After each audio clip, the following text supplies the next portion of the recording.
Good evening. Welcome back to Loco Radio.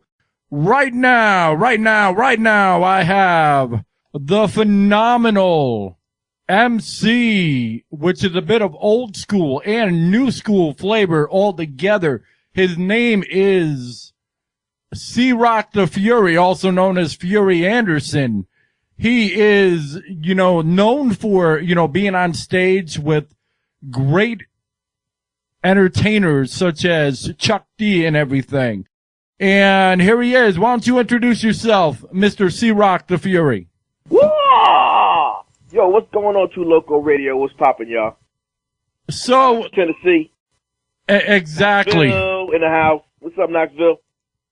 Exactly. If you'd like to call during the show and ask Cee-Rock a question and not the haters, you're welcome to join in at 1-855-403-9071. They either will or they won't. But anyway, so where did you come up with the, Cee-Rock the Fury out of all the names out there? Wow. Well, Rock is a popular name now, but back in the days, everybody had a street name, like Ski or Rock or something to that type of effect. Like if your name is John, you might have been Johnny John or Johnny Juice or something cool. So my government name starts with a C, So I went by names such as like C-Ski and everything, and Cee-Rock just kind of stuck with me, because I was known to the Rock, just get busy and just rock around the house. So, we used to say like, rock the spot, or rock the block. So C kind of stuck with that. That's absolutely awesome. Okay, now, as far as like the Handzup network and, Handzup Entertainment and everything, is that like an indie label or how does that work? Handzup Network is a label. It is also a movement. The goal at the end of the day is to get everybody's hands up and to have a good time and to enjoy themselves. When you put your hands up, it's liberating. You reach for the sky. It's like stretching. It's like doing yoga. You put your hands up. Even in a robbery, you got to put your hands up. But in this case here, we are sticking you up. We're sticking you up, man. We're robbing you for your soul. You say, put your hands up. And throw your hands up in the air with them like you just don't care. So when we go rocking the show, or whenever we have a crew representing Hands Up, that's what we want to do, man. We want to promote that movement for everyone to get their hands up in the air in unity and throw your hands from side to side, and that's what it should be about.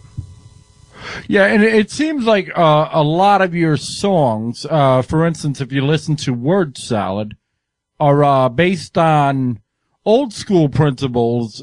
Where it actually mattered to have talent and not just a cool beat behind them. Yeah, well, that's the problem today, man. And there's a difference between people rapping and people being MCs. Now, MCs are what rappers want to be. Rappers are just MCs who put words together and learning, so to speak. It's like in training day. You rap to get to a certain point in your life. You rap to become an MC. And hopefully the goal is for you to reach that level. But a lot of artists these days here, they think that just because you put two words that rhyme together, you make you an MC. No, you're rapping, but you're not an MC without a deal. Because a person without a deal is like, I could do the same thing that person did and even better. So what makes them any different from me? There has to be something to determine the difference. And like I said, this is where MCs come in. We studied the craft. We learned to put things together in order to make things happen, in order to become great lyricists and not just somebody who just sounds like they was put on by their man or, got hooked up because they was related or affiliated or so. Well, people who didn't pay their dues, and this is what you're hearing on the radio and stuff now. It's like a lot of people have not paid dues. They might have certain connections, but they haven't paid dues. And they're not MCs. They're rappers. The rappers learn to be MCs. All right. I love that. Can you repeat that all one more time for anybody that came in late? Yes. Rappers try to become MCs. Don't try to be rappers or stay rappers. Just like KRS-One says, like rap is something you do and hip hop is something you live, rap is like your starting point. You rap to become an MC. You need to graduate to an MC. And if you don't graduate, you're pretty much a rapper still. I still rap to this day, but I'm an MC, so I can say that. I can use both titles. I'd rather use MC. Rappers have no choice but to use rappers because they haven't reached the MC level yet. They haven't got that diploma. You know, they still got to pay their dues. When you get the street cred, when you get the people behind you, when you got people bobbing your head and they say, yo, that's that dude, or yo, that dude can spit, and you happen to become like either the talk of the town or, you know, you've earned some sort of political credibility. I'm not talking about the Jerry Springer crowds. I'm talking about people who grew up in music, who appreciates the art and knows the art when they hear it. And when somebody spits it, they can identify with that person. They can identify a rapper from an MC. Just like in a commercial where you have a cat and you have a brand X cat food, and then you got, you know, you have the name brand cat food. But nobody knows what it is because nobody put the labels on it. But when you taste it, when you hear it, you know exactly which is which. So when you see everybody go to this bowl here and they say, yeah, that's the MC bowl. I didn't like brand X. What's brand X? Brand X is the rappers. You know?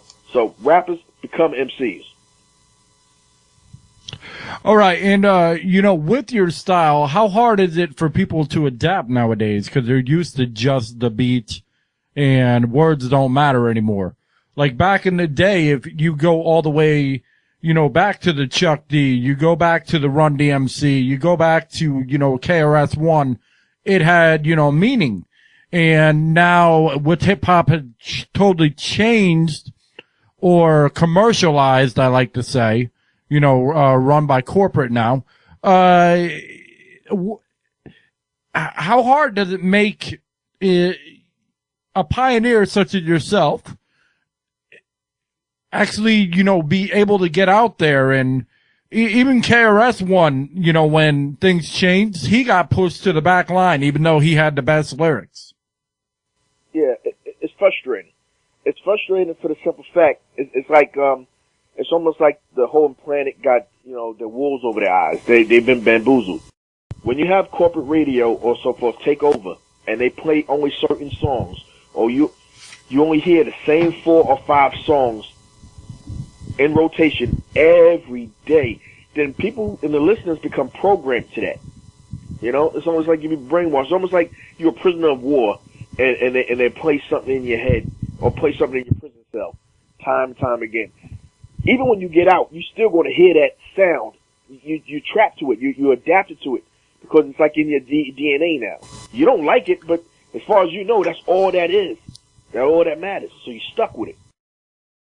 You know, and that can become frustrating for artists like this because we know there's a lot out there for people to hear, and they're missing out on a lot of things, but they won't have that access to it for the simple fact that radio is blocking us out. They don't want the real hip hop back. They want it ignorant. They want it as ignorant as possible. They want it dumbed down. The thing is, I'm allergic to dumbed down. You know, I've tried to dumb down. I can't do it. I've tried. I got sick when I tried to do it. You know, just to experiment. You know, I was like, I got real sick trying to dumb down, and it's not worth doing that. You know, you need to be true to yourself. And me as a true lyricist, I'm true to the art. You know, and artists need to recognize that. And even if you don't listen to it on the radio, you know, you need to do your research if you want to know what real hip hop is. Try to go back to the pioneers and see, you know, the ones who influence you now. You need to ask them who influenced them, and they'll tell you it's the ones who came up with, the ones who started the blueprint, such as KRS-One, such as Rakim, such as Chuck D, such as rappers as such. You know, even ladies like Salt and Pepper, you know, Roxy and Shantae, Juice Crew. These are all influential people. You know, but you won't hear that on the radio now. They want you to get the dumbed down music as dumb as possible. Stuff that, all right, if you have a newborn tomorrow, that newborn could spit better than most of these artists out there now. And that's a shame. And this is what they, and then on the award shows and stuff like that, this is what they put down. This is what they say is the lyricist. Now, if they say, okay, best song of the year or best lyricist of the year is so-and-so, say, all right, well, give me a quotable. What was so dope about that MC? Give me one line that made that artist who you say he is. They can't give it to you. Of course. You know why they give it to them? Because they're on the radio, and they constantly played 5 or 6 times. That's the only thing they got going for them. But when it comes down to show and prove, if they need to go into the arena, if it wasn't for the radio, they have to go in front of an audience and display their skills and let them know what they're about, they can't do it. They won't be able to hide. Exactly. Yeah. It is frustrating. And people like us that need to make a change, and Handzup is down for that movement. Just like Zulu Nation is down for that movement. Zulu Nation is down for a movement to bring it back. Time to bring it back, y'all. And for all these new listeners out there, or people who maybe was born in 2000 all that stuff, y'all may be unaware of what real hip hop is. What you've been hearing, you haven't been hearing anything. You caught up in the matrix. I don't know which pill you took. You know, the red one or the blue one. But, we're going to take you deeper into the rabbit hole. We're going to introduce you back to real hip hop. That's what I represent, and that's what you're going to hear through Handzup. And I think that's how, it's going to be in the future. What the labels, don't want, and what, stations don't want is the fact that the internet is taken off the way it is, and there's all these, stations and all these places that you can, do, underground, hip hop and real hip hop. And they don't like that at all. They don't like that at all for the simple fact of, okay, well, our big, money corporate scheme is not going to work. No, and that's a good thing. I mean, big shout out, man, to independent radio, man, because it's given us that voice that we never had before. And underground radio and stations such as yourselves that's broadcasting the true talent. There's a lot of talent out there, and they're not getting that exposure. If you're not doing payola, or if you don't have a corporate machine behind you, you may never be heard on those outlets. If they want to be heard, they might play you at 3:00 in the morning in a slot where everybody's sleeping, or try to fit you in the cracks. But they won't put you. They won't put you in prime time. They won't put you where it matters, where the people are awake in the afternoons and so forth, where people's commuting to work. They don't want to do that. They want to hide you, like an infomercial in the wee hours of the morning. They'll sneak you in while you blinking, and that's not a good look. Now, when you do that on radio, you can't do that on the internet. Right? The internet is always constantly moving. It's there. Stations like rap station, like Chuck D's station, it's incredible. I've heard some incredible Emcees there, and you get to hear everything that you've been missing. Everything you've been missing. You'd be like, man, I haven't heard this on the radio, man. Where's all this music coming from? I try to tell people, man, it's there. It's always been there. It just haven't been exposed. It's like it's right in front of your face, but somebody's been blocking you with a veil. Those stations is blocking you with a veil. They're filtering it. But we here. We just need y'all to know that we here, and y'all need to have that will to listen. And as long as you got a will to listen, then we're going to continue to break down that wall and creep in. And that's what the movement is about. Exactly, and it has to be. There has to be an uproar. There has to be some sort of movement, because it is what it is. We were speaking, off the air before, and we were talking about it. You hear the same station on one side of the country as you hear on the other. It's absolute garbage. And what's funny is it's not about the people it's not about popularity, so to speak. It's about they want who they want. Because, for instance, I had, Dirty D on here. One of his songs, him and his, boy Hollywood, has over 1 million, views over on, YouTube. And yet local radio said, nah, we ain't gonna play you. Yeah. And that's impressive. 1 million views on YouTube. And a lot of people using those other vehicles to get, like I said, to get a voice. It's something. Only time they'll come to you is when you're in a bidding war. Then they're willing to work with you.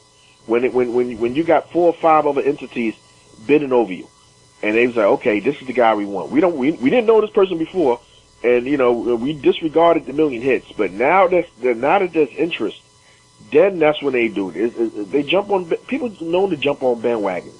Labels jump on bandwagons. They look for the soup of the day.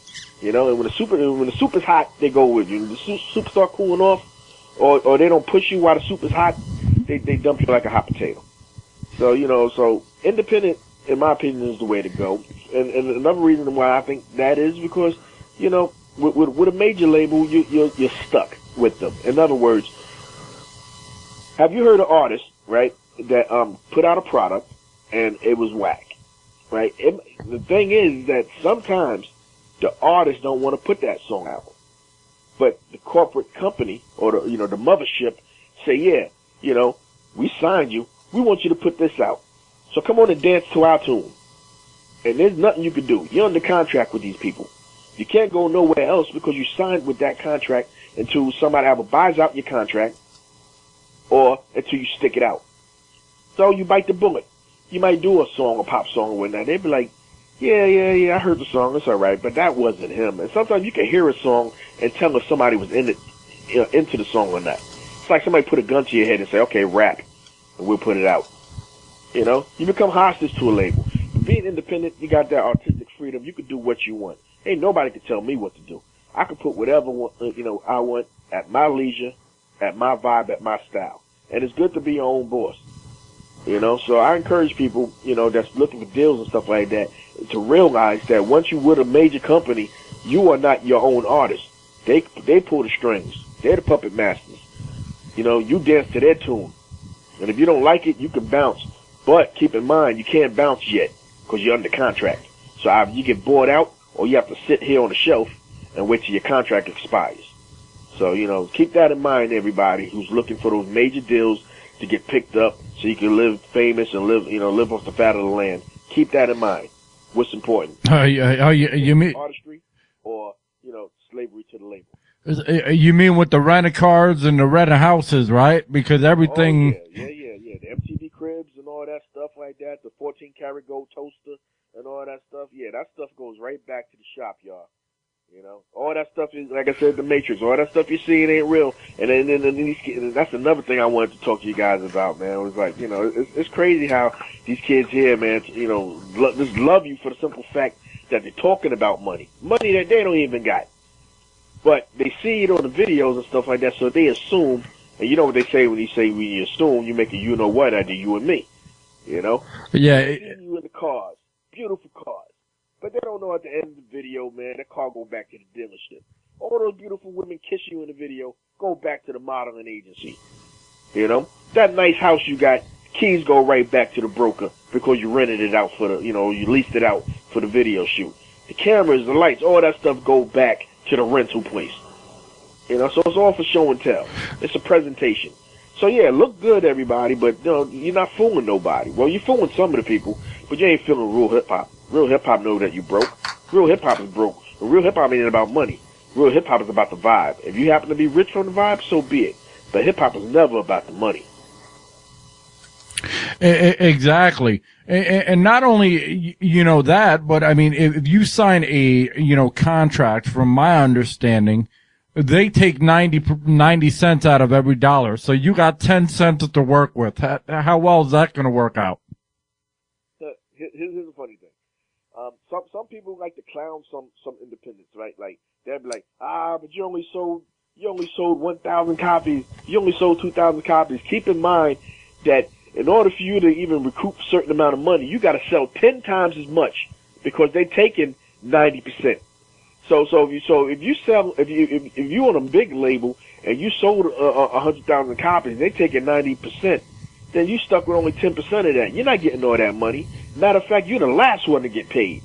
The money goes to the label, goes to the producers, everybody involved, the people for the videos, the makeup, and all that stuff like that. People you have to pay for samples, musicians, all that stuff. They get paid first. Anything left over, you get. See? And artists don't make money from selling records no more. I mean, they never really did. Artists make their money from grinding, selling their own merchandise, or being on the road. That's where you make your money from. Public Enemy tours about 70 countries a year. Can you imagine 70 countries? And they get the majority of that money. And they sell their own merchandise. They don't have to answer to a label. You answer to the label, they taking percentage. And you got these artists that do 360 deals. 360 deals, man, that means they get to take everything, including the money when you're on the road. They get all of that. keep all that stuff in mind. You know, when you're trying to get put on quick, or just get hooked up because they look shiny and whatnot. It ain't all that glitters isn't gold. Exactly. And in this day and age, people can actually promote themselves. And that's basically what you're saying.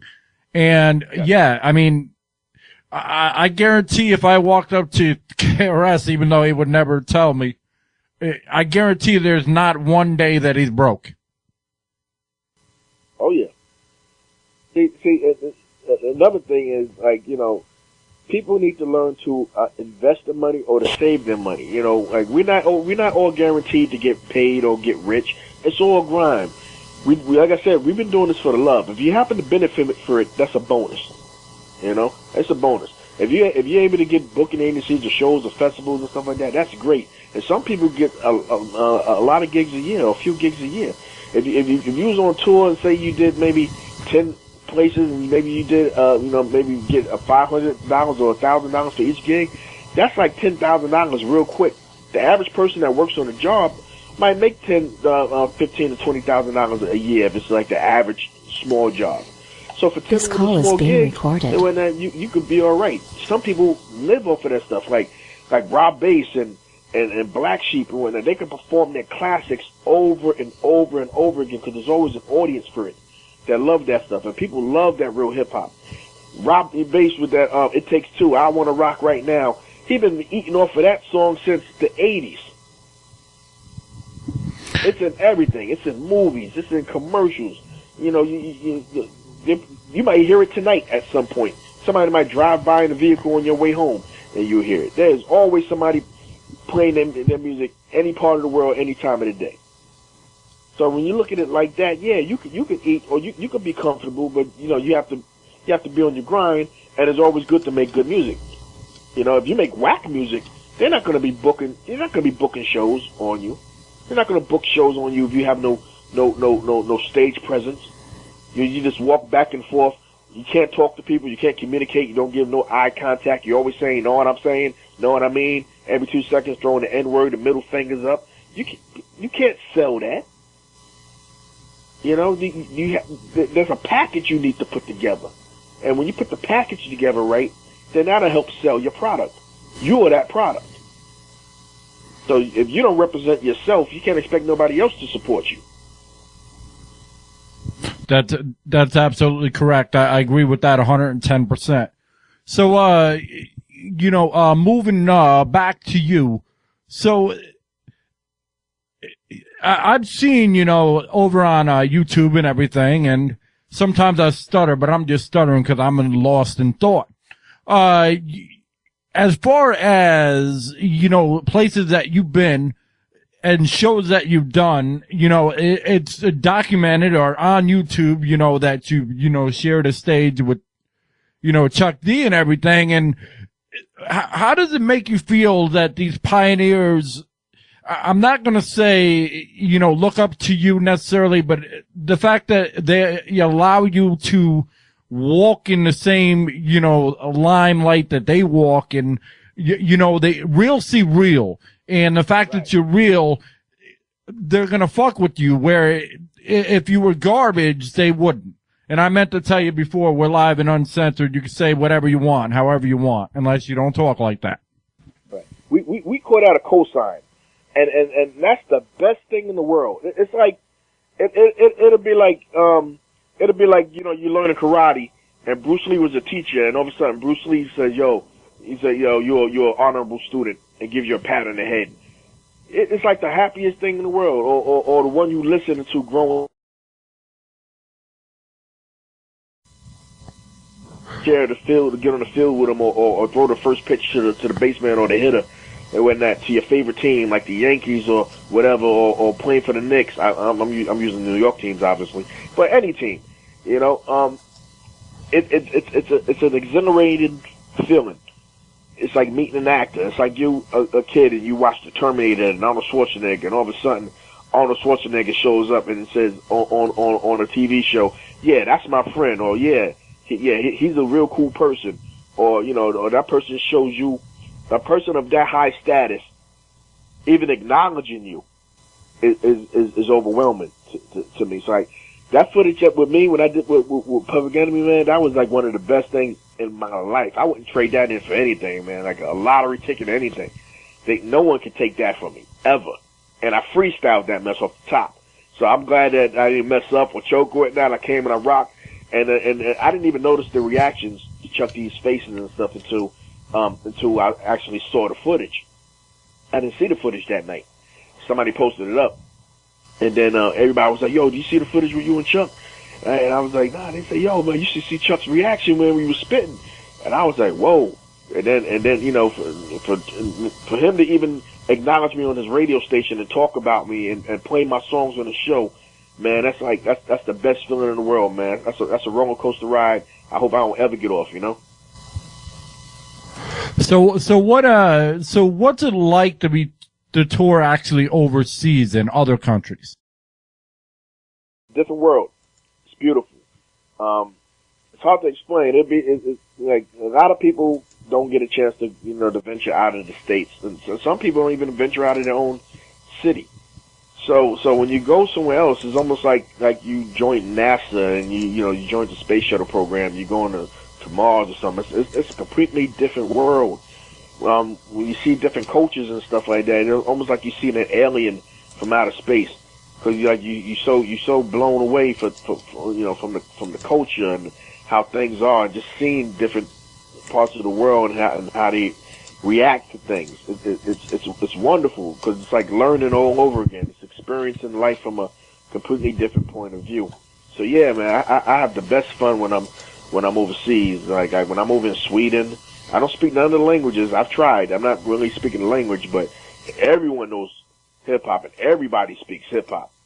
You know, you could go to places like Japan. I haven't had a chance to go there yet, but like people have performed and went to Japan, and you got people from Japan saying your rhymes as you perform. Like they memorize the rhyme. You can't speak Japanese, but they know your rhymes in English. You know, over a rhythm. And hip hop rhythms, that's what I mean, like, you know, like it attracts. It's that vibe, it's that synergy. You know, and it makes you learn English or whatever language. You know, and make those foreigners they be like they say Wu-Tang Clan ain't nothing to mess with, you know, F with whatever word you want to use. But, you know, it's crazy. You know, I perform sometimes. Some people know some of my stuff, and they'll do the hook with me or something like that. You know, and I'll be like, that's crazy. So, yeah, it's the best feeling in the world. I encourage anybody who hasn't been overseas, you know, to try to venture beyond where you at, your boundaries, and experience it, man. It's nothing like it. And I mean, do people like, you know, take you different? Like, do they, where here it be like, nah, you may be whack. And that's not the case, but I'm just saying with all the haters compared to overseas, they're like, man, your song really, you know, touched my life, or, you know, that part just really just made my day better. And we got a lot of haters in New York, man. And the thing about New York, it's like, how can I put this? Okay, say you a gangster, right? All right. You're the biggest gangster, right? And you go and you kick open the door and you go into the room and be like, yo, everybody back down. Gangsters in the house. You know? I'm here. But little do you know that everybody else in that room was gangsters. You know? Everybody in there was just as bad as you. So you talking all that gun shooting stuff like that ain't impressing nobody because everybody's on that same level. You know? So everybody is on that same level as you. You are no different. So that's the best way I can explain that mess. You know, like I don't know. I think that's probably one of the best ways I can put it at the moment. Well, I mean, New York is like split up, and what I mean by that is you have the city, and then you have upstate. Upstate is nothing like the city. The city is, you better be the best on earth and still, you know, hope that 50,000 don't say you suck, because that's just how New York is. Well, I said that example for the simple fact, like when you do a show and you got these hard MCs, right, performing, somebody in the audience is looking at you like, yo, man, I spit too. You know what I mean? Like they don't want to give you your props up there because they on that they think they're on that same level as you. It's like you got a concert, they'll come to your show and they'll try to jump up on your set. Yeah, but yo, son, no, let me get up there and spit something, man. But no, son, I'm on my set. You know, let me ride. Right? So that's the New York mentality. You know, it's like everybody's a gangster, so therefore it doesn't matter. You know, because like you could talk, we're not impressed. You know, because like you killed 10 people, I killed 10 people too, big deal. But if you kill somebody overseas, whoa, yo, that dude killed 10 people. You know, they're more impressed because everybody isn't like that. Everybody isn't in that same bubble. So if you're the only one in the room that kick open the door, you making more of a presence over there. But if you got a room full of people who are the same, it doesn't matter. That's basically what I meant, you know, by that. But overseas, they definitely appreciate you and they love you. They love you. They come to you at the end of shows and they do autographs. You do autograph signings and they want to take photo ops with you. It's great. You can't do that at a show like this. Cats don't even want to give you dap after some of a show sometimes. Not in all places, but some places. You know, they be like, all right, they be like, yo, yeah, that guy was performing. Yeah, all right. In their mind, they know that you're a good MC, but they're like, oh, yeah, he all right. They try to play the wall. They play that tough act. Nobody wants to give nobody props in New York. But overseas, they show love. They're more open. You know, they wear their heart on the sleeve. So they'll show you love, man. They'll be like, yo, man, that was dope, man. Great show, man. Yo, you're coming back. Hope to come, you know, you're bringing other people with you. And, you know, let me know when I'll put the word out. You know, you get that vibe overseas. Here, not so much. Not anymore. And that's funny because you say overseas. Well, it also depends on where.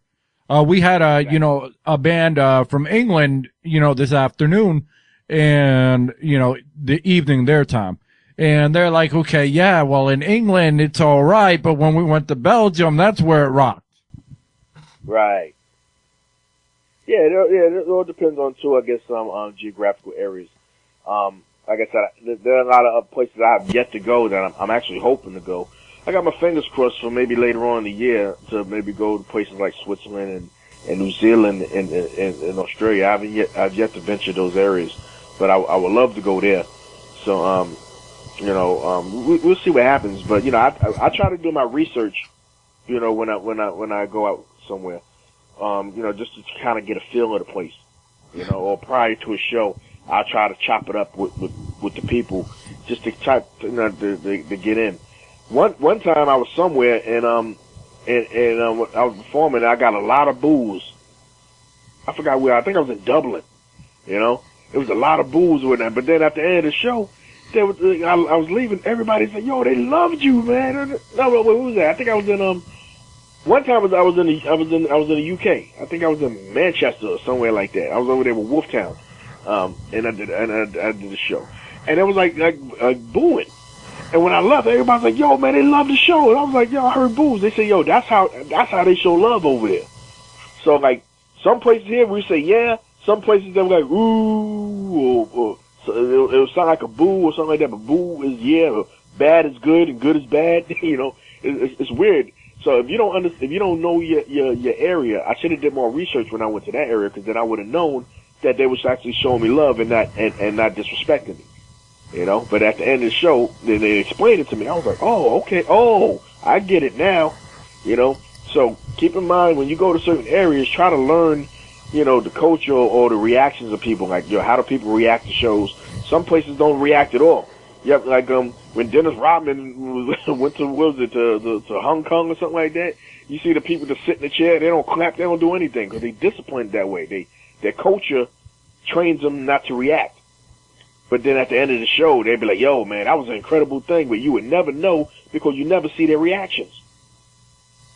You know, so research of the culture is important. It certainly is. And it was funny how you said, one thing somewhere could be, you know, another thing somewhere else.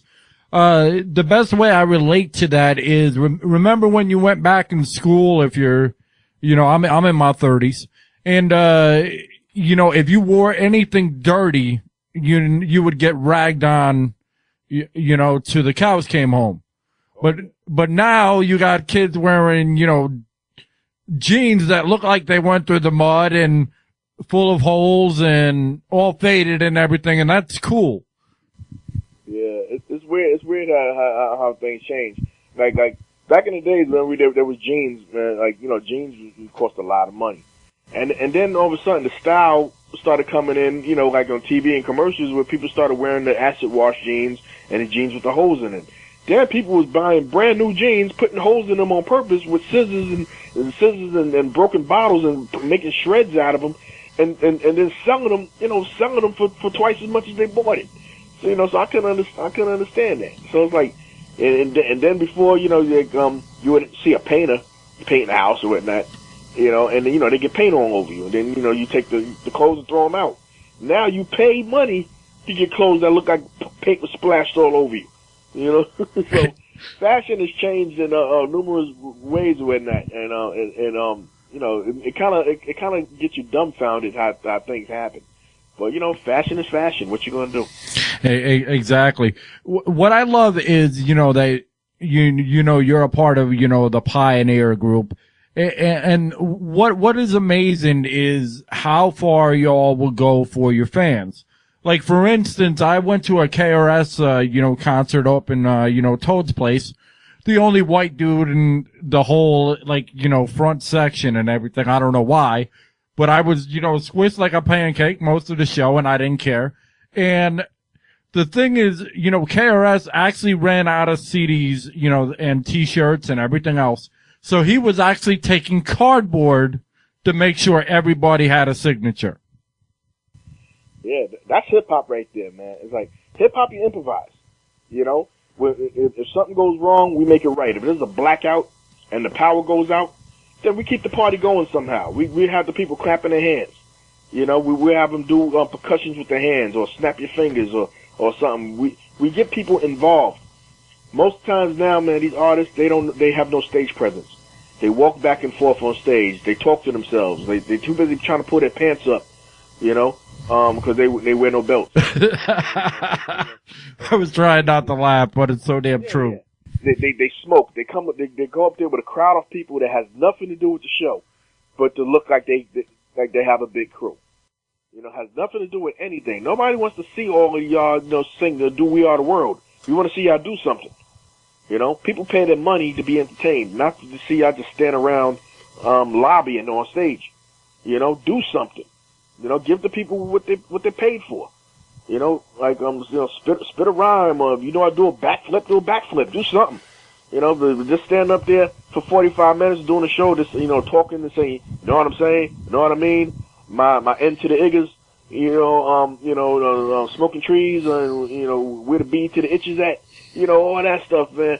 It's like it's crazy how people can waste time on stage. And me personally, I wouldn't pay for that. I could watch that on Jerry Springer or the Wendy Williams show or something. If I just want to see nonsense. Yeah, exactly. But that's why there's so many artists now that are getting signed and they have like one song and then you never hear from them again. Ignorance is bliss, man. It's like you won't hear from them no more because They don't deliver, they don't live up to the hype. I guess that's what you can say. They don't live up to the hype. You hear the song, everybody's like, yeah, yo, that's the dude, man. Yo, stop sweating him, man. Yo, he that dude, man. Yo, stop hating on him. But then when you start listening to him again, he'll do the same song or the same style over and over again, or do another song, and that same song sound like the same song he did, trying to reduplicate the formula, and not trying to advance himself. So he's like, okay, he's stuck in his own bubble. He's trying to get stuck in his own trend bubble and make something else. And you can't really do that. That don't work because you can't pull the wool over real hip hop eyes. You might get over. Some people get over because of the beat, not because of your lyrics, but the beat might be hot. Like, as far as I'm concerned, you wouldn't even have to have an MC on it. Just let the beat rock. Exactly. Just have the DJ sit back there. Some people think they're the bomb just because they rhyme it over a hot beat. I'm like, okay, strip it away. Let's hear the acapella version of it. You know? Let a DJ do a blend and mix it with another beat. Now put those lyrics to that. They'll be like, yo, that beat is dope, but them lyrics is whack. They'll be straight up like that. They'll be like, man, I didn't realize how whack it was until we stripped it naked. Until we broke all the elements apart. You know? Because now that's what I'm saying. Like, artists need to realize that there will be a point where you're going to have to strip naked and bare yourself, bare your soul, who you are. Where you can't hide behind a beat no more. You know, because that beat ain't there and you can't bring it. They're gonna be like, well, what do you do? You know, like, did somebody just hire you as a front man to, you know, for this track? You know, you're not representing the track, but we rocked to it because the beat was hot. You know, Joe Rivers could have been on the track. You know, it could have been anybody. You know, I would have bopped my head to it. So don't think you're getting props just because you're on a hot track. You know. Representing the hot track. Emcees, man, like, Emcees want to cater to a hot track. We need to accommodate the hot track. Like, we got to be as dope as the hot track. If not hotter. Or at least break even. So when people examine a song, they be like, yo, okay, yo, that dude had lyrics, and he rode that beat like a surfer. You know? He rode that wave. But it's so much art and even when you strip it away. And be like, yo, that beat is hot, man. But that dude was whack, man. They could have put somebody else on that. They could have had Nas on that. They could have had Bust on that. They could have had Guru, rest in peace. They could have had somebody like him on that track. Why waste the track on that individual? He didn't represent it, right? You know, it's like giving a blind man a car, man. You know, he's not going to steer right. He's going to crash it quick. You know, give it to a professional driver who can ride it on two wheels and drive it backwards and do donuts. You know, and ghost ride the whip. That's what you want a driver like that to ride your beat. And then that is a rare find these days. Cause everybody think just because you run cat with hat, you're a professional driver. Not everybody who wears stripes, you know, is a Yankee. There you go. That's very true. You know? I mean, like, you know, like, you can be on the baseball team, you know, but, you know, if you can't swing a bat, you gotta earn those stripes, you know? Other than that, you're just a regular baseball player. You're not ready for the big leagues yet. And there is a difference between major league and minor leagues. You know? And a lot of these people are just novice. You know, they're cadets. They got a long way to go. Again, MCs, you know, are what rappers want to be. Or strive to be. I wonder how many DJs out there know that, you know, that an artist is whack, and in the back of their mind are wondering, okay, well, if I shut this beat down, let's have the audience hear them then. Yeah, man. Sometimes the DJ just, you know, gotta outshine the artist. And believe it or not, a lot of these DJs rescue a lot of these whack performers. Cause sometimes the DJ just gotta take over and cut or get busy, you know. And believe it or not, some DJs have the same problem. You got some people up there that call themselves DJs and they don't do DJing. They just push a button. Paris Hilton is one of the top DJs in America now, believe it or not. Paris Hilton. But Paris Hilton gets paid about $1 million to be at a party, to get drunk and just to be there and take pictures and stuff like that. And they put up in a DJ booth with somebody there to guide her. To say, what's that button? Yeah, push that button there. Click. Hey, everybody, I'm a DJ. Wow. Paris Hilton, one of the highest paid DJs out there. I kid you not, man. You want to hear one of the most amazing things that make your jaw drop, or your jaws drop? That is it. You know, Paris Hilton over Premier, over Biz Markie, you know, over DJ Scratch and DJ Lord and Terminator X and all that stuff. Paris Hilton is leading the pack, y'all. And now that don't tell you the difference, like with hip hop. You know, like it's the same scenario with rappers. Picture Paris Hilton being the Rakim of DJing. Wow. That's a horrible picture to picture in your mind, right? Yeah. It's absolutely terrible. And the thing about it is, the way you're saying it is basically saying, okay, people are nowadays going for the eye candy rather than the talent. Right. They're going for the marketing campaign and whatnot. And they'll get somebody to sell something. They'll go by any means. If President Obama was to put on some headphones and be a DJ, everybody would come and check him out just because he's Obama. He's because of his name status. But and they won't even care if he was DJing or not. But again, what if he goes into the audience where they ask the DJ to really do some DJing? Put that song with the other song, or blend it, or go into a transition or something like that. Then what do you do? So people are watching. Some people don't care, but people who appreciate real music, we care because we analyze things as such.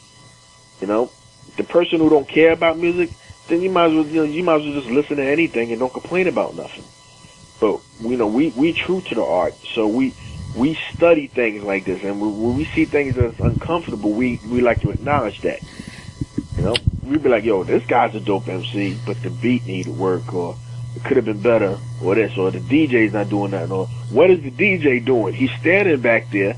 We see he's a DJ because he got on the headphones in his ears, and he's standing behind some turntables. But he has yet to do anything through the whole show. So is he a DJ for show, or is he a DJ for show? Exactly. Some people have talent, and then some people don't. Not even close. And what I love about this is the fact that we can, actually have a real conversation, and it's still considered, it's still an interview. Some people would be like, all right, well, an interview is just, okay, you ask some questions, they answer some questions, it's over. To me, it's about the story. When you say, how you are and how you feel and, what you're about, that's what it's about in this day and age, because anybody can download anything. I mean, it's as simple as that. It's not like 15 years ago where, you needed talent, but at the same token, if you don't have a personality, then why are people going to bother? Just because you got a hot track, they're like, okay, well, there was one time, okay, now I have to sit through this album and 9 of his songs suck. Now people will be like, all right, well, you know what? I don't have to buy the album. I could buy 2 tracks, or I could buy the single and say, well, forget the rest. That's another thing. Like some people, they'll have that one hit, maybe with the machine behind them, and that'll sell the whole album. My albums sometimes go platinum based on that one song alone. But then here comes the reviewers and the people that actually sits down and listen to the albums and do their reviews. And some of them get 1 star, some get 0 stars. And the only thing they can talk about is the song that they broke out with, in the video and so forth. But they hear the other album, they'd be like, this album is extremely hot garbage, and it was like, wow, should have stuck with a single player, because if this is what's going to reflect you in the future, they'd be like, oh, this is the only song we can give you props on. 50% props, or 55% props, not even 100% props, but this is the only song we can give you props on. Your album is garbage, hot garbage at that. And it's like, that's the stigmata of the artist today. They actually think whack is good. Whack is like you say orange is the new black. That is the new whack. And they think whack is what's in. And the sad thing is, it is in, because some people are tone deaf to quality. You ever seen been at a karaoke bar and somebody that can't sing at all, off pitch, everything is sound like a cat screeching with their nails on a chalkboard, and the people in the audience like, yeah, hit that note. That's because are you serious? That's because they're too drunk or high and don't care. Chart. That's not even a note. I mean, I've heard somebody hit a note before. It was questionable if it was the note or a frequency. I didn't know what it was. I thought maybe it was one of them industrial sounds. It wasn't even a melody. You know, I was like, what the heck is this? And the people in the audience was like, yeah, hit that note. I'm sorry, are you a cyborg or something? What note is this? Music, I don't know. Well, you gotta be kidding me. That's not even on the music scale. And hip hop is the same thing. The simple things you say, and then they want to give you the hip hop quotable of the year. Mary had a little lamb, fleet as white as snow. Hip hop quotable, y'all. Put that in the sauce. You know, disregard the real hip hop. Just make it as simple as possible. For a lot of people, man, I think a lot of these rappers go to Chinese restaurants, buy a bunch of fortune cookies, and just spit that through their BlackBerry or whatever. You know. Wow. Yeah. Yo, run out of cookies, son. Get some more cookies up in here. Run out of raps. I would not doubt it, to be honest with you. The funny part is a lot of people think that, hip hop and making a song is just all about rhyming. Some of the best songs I've ever heard hardly rhymed, but they flowed so well that it didn't matter because they actually had talent. Right. Here's the secret. Some people, like you said, if you're not an MC or a real serious rhymer, you have to do something to accommodate to make you be dope. Right? Now, there's some people out there that's not, well, I won't say the top of the line lyricists, but they just sound so good on the track that they have to be a component of hip hop. Little John, he don't really rap. He just say stuff, but anything he say is hot. I don't care what it is. Like turn down for what? That's all he says with the whole song. Turn down for what? And that's one of the hottest things ever. It's just how he says it. It's the energy that he brings to it, to a track. He accommodates the track with the talents that he has. If you could do that, then you could become an acceptable artist. Somebody like that. Flavor Flav with the yeah boys. A lot of people will maybe consider him an MC, but he plays a position of Public Enemy. He's that. He's that one with the clock to let you know what time it is. He comes with the energy. He comes with a certain thing. He's like the angel on Chuck G's shoulder or something like that. He contributes something to the game. Greg Nice and smooth. He just got he got an energy to him that that just sounds dope on the track. Like when he was on Dwick, that made the track. Just by having him on it. Some people got that gift. Not everybody had that gift. Some people, if somebody's riding on a track and you actually forget that person was on it, that should tell you ain't belong on that track. If no one is mentioning your name and people are skipping you out of line on a track that you've been featured on, or it's 4 of y'all, but they're only talking about 3, and they constantly omitting your name out, that should tell you something. That tells you you're whack. Tells you you're whack. It's whack and a half. There we go. So where do you get your musical styles from? Like, for instance, I had a buddy of mine. His name was Steve. He was part of the old Criminals. And, he's a big KRS fan and everything else. An old school fan. But he actually... when he did rhymes, he did a lot of patois, or however you pronounce it. But he incorporated that into his flows. Where do you get your styles from? Wow. Well, people have called me a lot of things, and unfortunately, they've all been good. I guess if you was to put me in a blender, I'm a little bit of everybody. Like some people said, I have like some Biggie, and some people said Pac. Some people said I had Ice Cube. Some people said I had Chuck. Some people said I had Chubb Rock.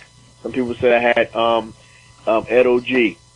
Some people said I had Kane. Some people said I had a little ultramagnetic in me.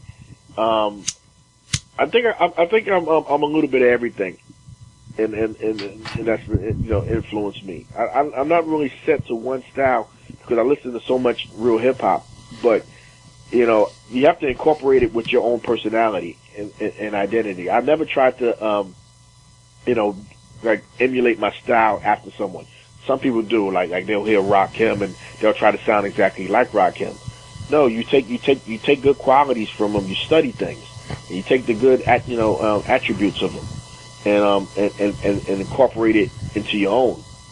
And then when you put all that stuff together, you put me in a blender with all the greats, I guess, and I would be a little bit of everything. And that's a good thing, because no one can actually say that I just sound like somebody. And you got the problem like that today is like you might have a crew of people and all of them sound like Jay-Z. Why would I want to hear a rap group where everybody sounds like Jay-Z? Isn't one Jay-Z enough? And then the next person comes on, it's the same exact style. It's the same exact song. It's the same exact person. And I know exactly what you're saying, because, even though, out in, Knoxville, Tennessee now, I'm originally, from Connecticut, and in Connecticut, when you heard a white MC, and that's no disrespect to, Synergist, because he's just amazing, everybody would try to sound like Eminem, and I'm thinking to myself, well, we already got one of them. What do we need 400 million of them for? Exactly. I mean, he's great. He's a good person to try to reach a peak. But if you do, reach it in your own, in your own, direction. Like House of Pain found his own, direction, and Cypress Hills, and even that dude, Milkbone, at the time in Jersey, I guess even Marky Mark, with his vibration, what's it called, Calvin Klein style, Calvin Klein flow he had, everybody, has their own little identity, but, don't try to, follow what everybody else is doing. Because you will always be number two. No matter how hard you try, you will always be compared to that person. And it's flattering at one point, but then it can be frustrating after a while. Because then you'd be like, no, man, I'm doing me. Like, no, you're not doing you. You're doing somebody else. You're like, you are not your own person. So, be yourself, or at least try to be. Influence is important, but make that influence your own. So if you could be, be on the stage and, be at a show with anybody out there, any artist out there that's alive today, who would you want to be with and why? Wow. I would actually say Public Enemy again, man. They have such a energy about them, man. It's like, I don't know. I'm not, I've been in a mosh pit, I think, once or twice in my life. It's like a mosh pit. That energy that they have in a mosh pit with, like, people pushing you around and whatnot, it just gets your adrenaline pumping. It's like you're getting hyped up before a football game. Everybody's in the locker room punching each other in the arm. Public Enemy gives you that type of energy. It gets you riled up. Not to cause a riot, but just, it just gets you like in that militant, let's do this, Gladiator 300 epic battle type mode. That's the type of energy Public Enemy brings you, man. And I mean, they do, I've seen them do a show for like 3 hours straight, like freaking Duracell batteries, man. They just keep going, and that's amazing. With rappers like that, yeah, rappers like, I wouldn't mind, like I said, like even doing something like with KRS-One, or when Tribe Called Quest was out. I would have loved to, to do something with them. I would have loved to rock the stage with Rakim, EPMD, Dougie Fresh and Slick Rick, and of course Run DMC. Being on stage with them would probably be incredible, because I've seen them do shows, and I've seen their show presence, and the presence alone will make you want to be on stage with them. It would just give you that energy. Everybody feeds off of everybody's energy, so everybody's power level is going to always be up throughout the show. All right, I'm just gonna throw this out there just as a tongue twister, because you're talking about pioneers, and you know, awesome, fantastic, you know, artists, you know, down the line.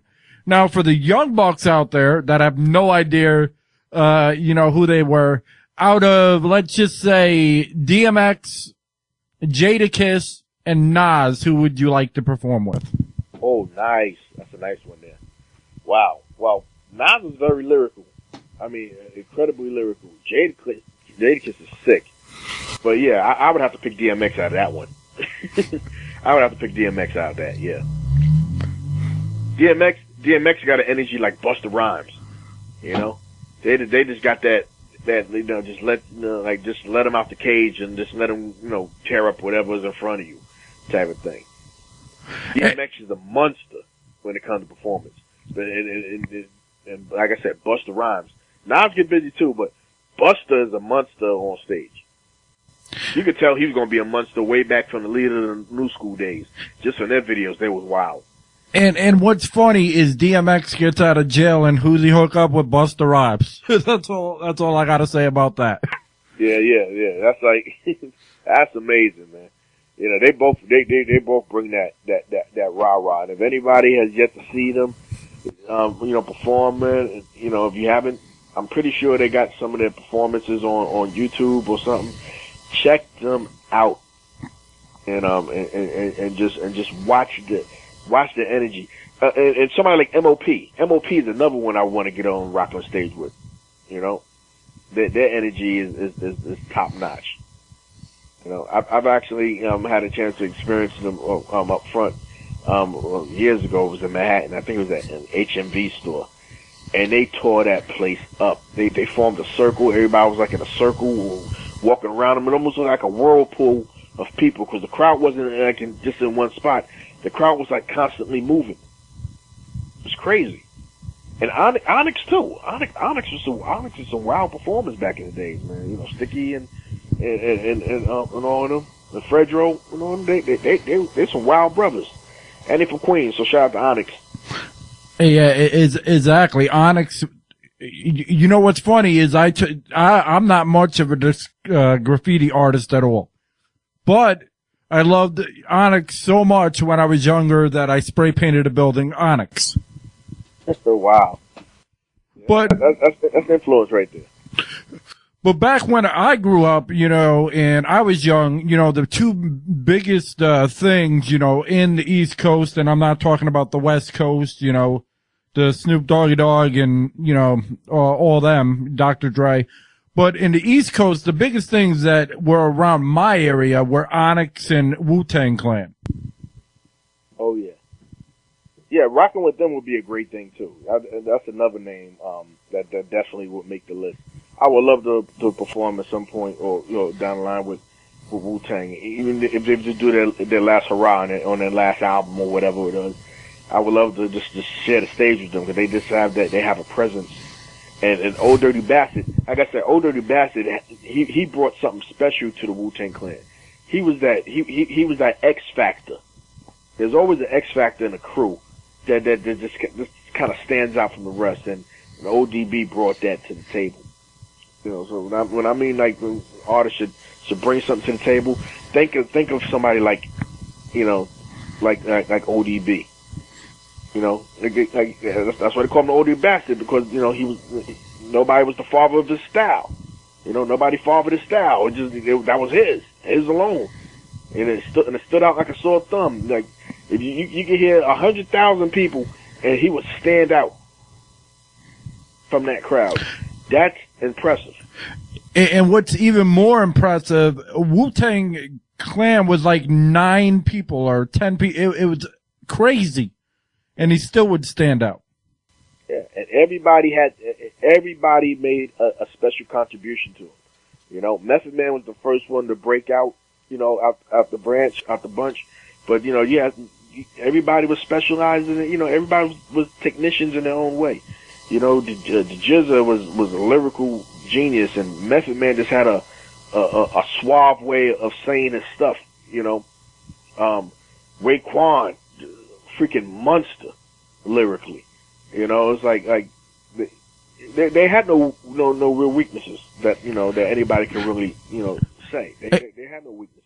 And they were, you know, and they made out money-wise because there were so many of them, and it wasn't like, you know, just one album every 5 years. They were always putting out stuff. Yeah, and everybody was collaborating on everybody's project. So when you heard one, you heard some, or you heard them all, and it was always material coming out, and they're a franchise in itself. I remember before, all you used to see was people with Wu shirts on.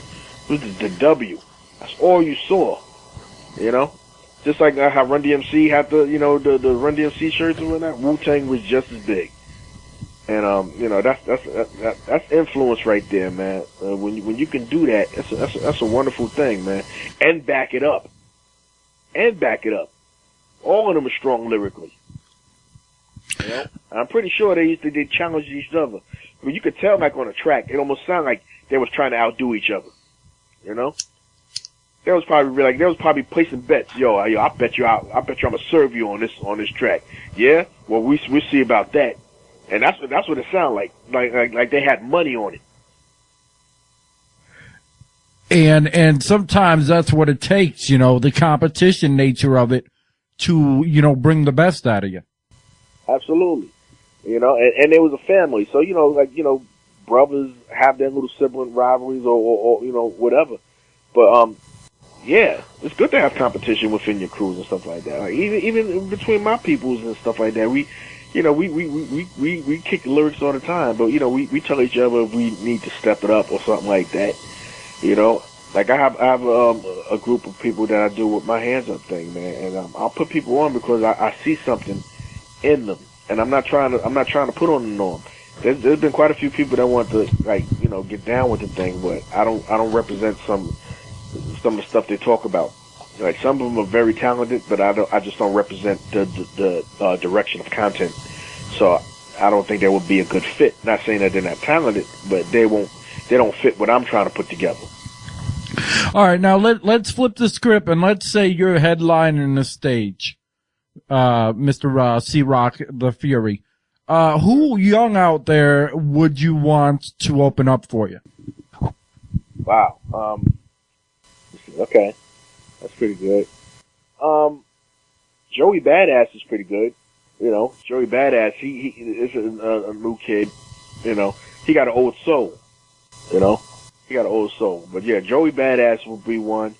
And the kid Astro, that was on X Factor. Astro, yeah, he got some skills. You know, I think there was one other one, but those are the only two I could kind of think of at the moment. Who Schoolboy Q is pretty cool.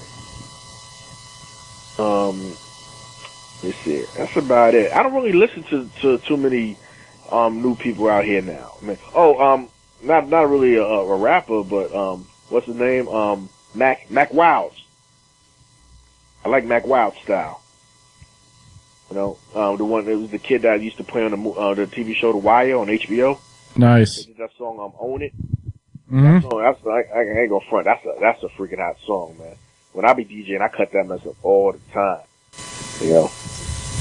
Yeah, Mac Wild. Those are the three I would put on, you know, to rock. All right. So when you're not performing and you're not, you know, writing and everything, and I know that's hard because any musician will say, "Hey, I'm always doing this." What do you do on like an off day?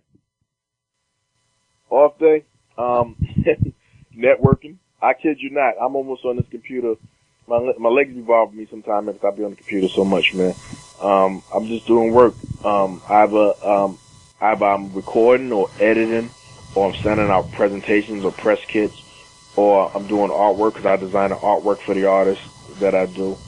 I pretty much do everything myself because, you know what they say, if you don't do it right, you know, if you want it done right, you gotta do it yourself. Or if people don't quite get what you're trying to do, then the only way you do it is yourself. So between work and stuff like that, I come home in the morning. I work the graveyard shift. I come home and I start, and then sometimes I don't even sleep. You know, and that's not a good thing all the time, but that's just how focused I am, where I'm in robot mode. So yeah, mostly the thing I do is music. And when I do get a little leisure time, I might try to drink a brew or two and try to catch up on some of my shows on television, like 24 with Jack Bauer. Shout out to Jack Bauer. So, outside of the music industry, or your neck of the woods, who are your influences? You mentioned Jack Bauer. I mean, who else in movies or outside of music is really influential to what you do? Well, one of my biggest influences, believe it or not, was Bruce Lee. And that actually kind of happens with my name. That's kind of how I got my name. That's how I added the Fury.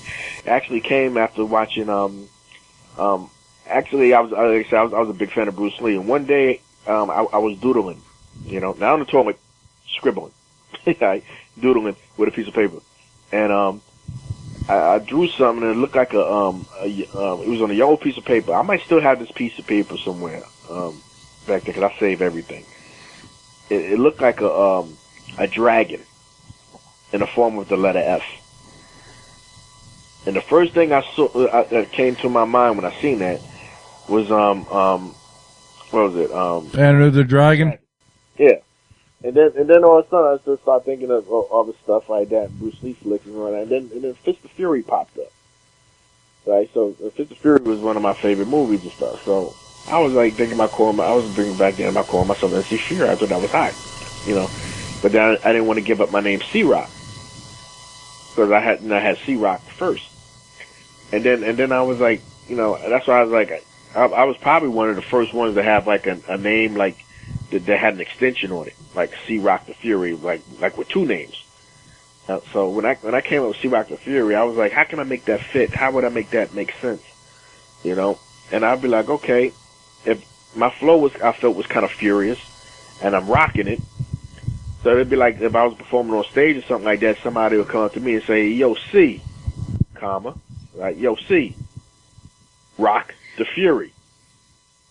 So it's more nice. So somebody would say, "Yo, C, rock the Fury." So then when I started saying, I was like, "Okay, C, rock the Fury." All right, that works. And then after that, it just kind of stuck. And then I was debating whether I should give one up or the other. I said, no, I'm gonna run with both. And then you start hearing names down the line, which is cool. Like you start hearing like J. Rue the Damager and names of different extensions. I started hearing those, but as far as I knew, I was one of the first ones to do that. And I had that name for years, like late '80s, early '80s. Sorry. And it's funny that you mentioned before that, about promoting and presentation and everything. Because, we had a guy, his name, his name's Jay Storm, or, he's in the Jay Storm band out here in, Knoxville. And he's like the modern day, James Brown, but he incorporates, hip hop instead of, singing, it's hip hop. And he's, toured with like all kinds of artists, and he does, college, gigs all the time because he's like, well, that's where the real money's at. And the thing about it is he was saying the exact same thing. It's all about presentation and promoting yourself. And when you stop doing that, then you really lose out on the money. Yeah. I mean, once you start to build up momentum, it's kind of hard to build it back up.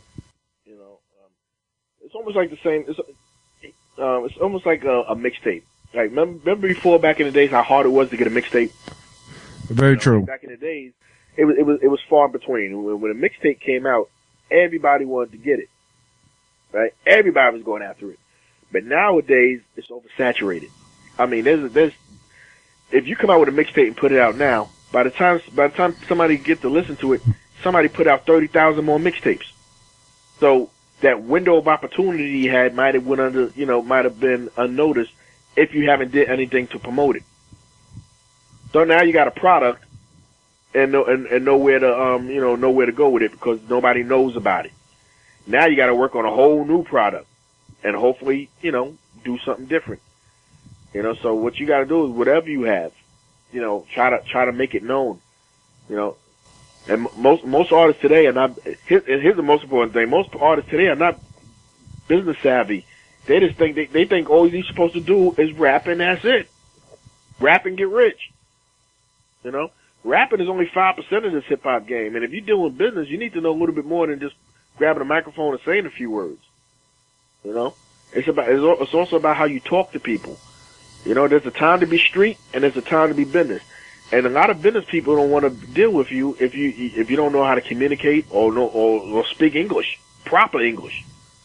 You know, when you're in the streets, you can talk slang all you want. You know what I mean? You'll feel me? Yo, what's poppin', dude? What's up, son? What up, dude? You can't do that, man, in corporate America and stuff like that. You need to speak. You need to speak the language. There goes Facebook out the window. You know, you have got to speak the language, and so people can relate to you. There's a time and place for everything. There's a time for the boots, and then there's a time for the shoes. And if you're trying to advance, you can't always wear the boots, or you can't always be in that ignorant street mode. You gotta put on a suit and tie and let people know that you're a businessman too. Exactly. That's what it's about. It's about networking and, the people you come across, not to burn bridges, because here's a story. I don't know if you have one in your life, but I know that I was a young kid and I was a teenager and I worked for this, little Office Max place. And, I basically told my boss he can go somewhere. Well, what's funny is I graduated in computers. I go for this high-end, job in computers, and it ends up the same guy is the interview guy. And he's like, I don't care what your resume says. I don't care how much experience you have. I'm never going to forget what you did, and you're not getting this job. That almost remind me of my brother, my brother Lovechild. He told me, man, that he went for his driver's test, right? And he did a driver's test, and he failed his first test, right? And he failed because I don't know. I think it was parallel parking. He didn't hit anybody, but they said he was too close. So he was arguing with the guy, like he didn't hit nothing. So why you failing me? And, shit. He was pissed off on that. So he went to do the test again. This is him right here. Yeah. He went to do the test again. And this time he Hello? Yeah, can you hear me? Can you hear me? Yeah. Is this Cee-Rock the Fury? Oh, snap. Who this, man? This sound like a brother, speaking of a brother. This is your brother from the same mother. This is Ramrod. On the air. What's up, bro? How you doing, bro? I always wanted to hear myself on the radio. Can I sing? No. Oh, what's going on? How y'all doing? I'm doing all right, man. We just chilling on the Loco show, the Loco show, the Two Loco show, man. Huh? Well, we want to get you to come out here. People out here want to hear you. Sure, man. I would love to get out there, man. It's been a minute. Can you come tonight? Yeah, yo, Two Loco, what can you do about that, man? You think you can carry me over there, man, or what? Yeah, okay. Who's Two Locos? This is his show? That's his show, y'all. Yeah, yes. How you doing, Mr. Two Loco? I'm doing well. My name is Ray Ray. Oh, Ray Ray? Oh, okay. Way to go. Oh, he lied. So, I don't know. Y'all gonna help bring him out here? Well, where's out there? Oh, Tacoma, Washington. Not today. Not tonight. He said not to. Nobody. Wow. Yeah, it's crazy, man. We just chopping it up, man. Just talking some music, man. Talking that hip hop madness. About your new album? Oh, we didn't get to that point yet. I'm guessing that he was going to ambush me with that question later. Oh, okay. All right. Thanks for messing that up, bro. No. Well, I was on my Bluetooth. I wasn't talking to you. I was better than the younger two. Hey, do you think you could give me a sample of your flows? Nope, we're not doing that tonight. Oh, okay. Yep. All right. So how long y'all gonna be on the air for? Sure. I've been on about an hour almost, man. Right now we're just chopping things up, but you never know, man. He might Loco might surprise you with something today, man. I don't know. He might surprise you with some good music. He's been playing some music from a lot of artists today. All right, what's the station? Station? Yeah. I'll let him tell you that. All right, tell me that. I'm writing it down. 2 Loco Radio. 2 Loco Radio. That's the number 2. And that's, yep.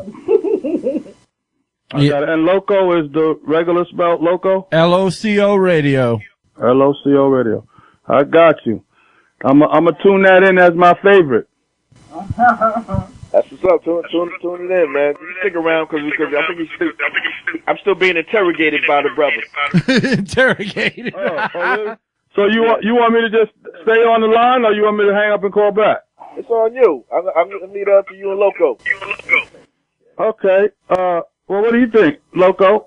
You're welcome to stay on if you like, but you're welcome to call. You can call back as well. So.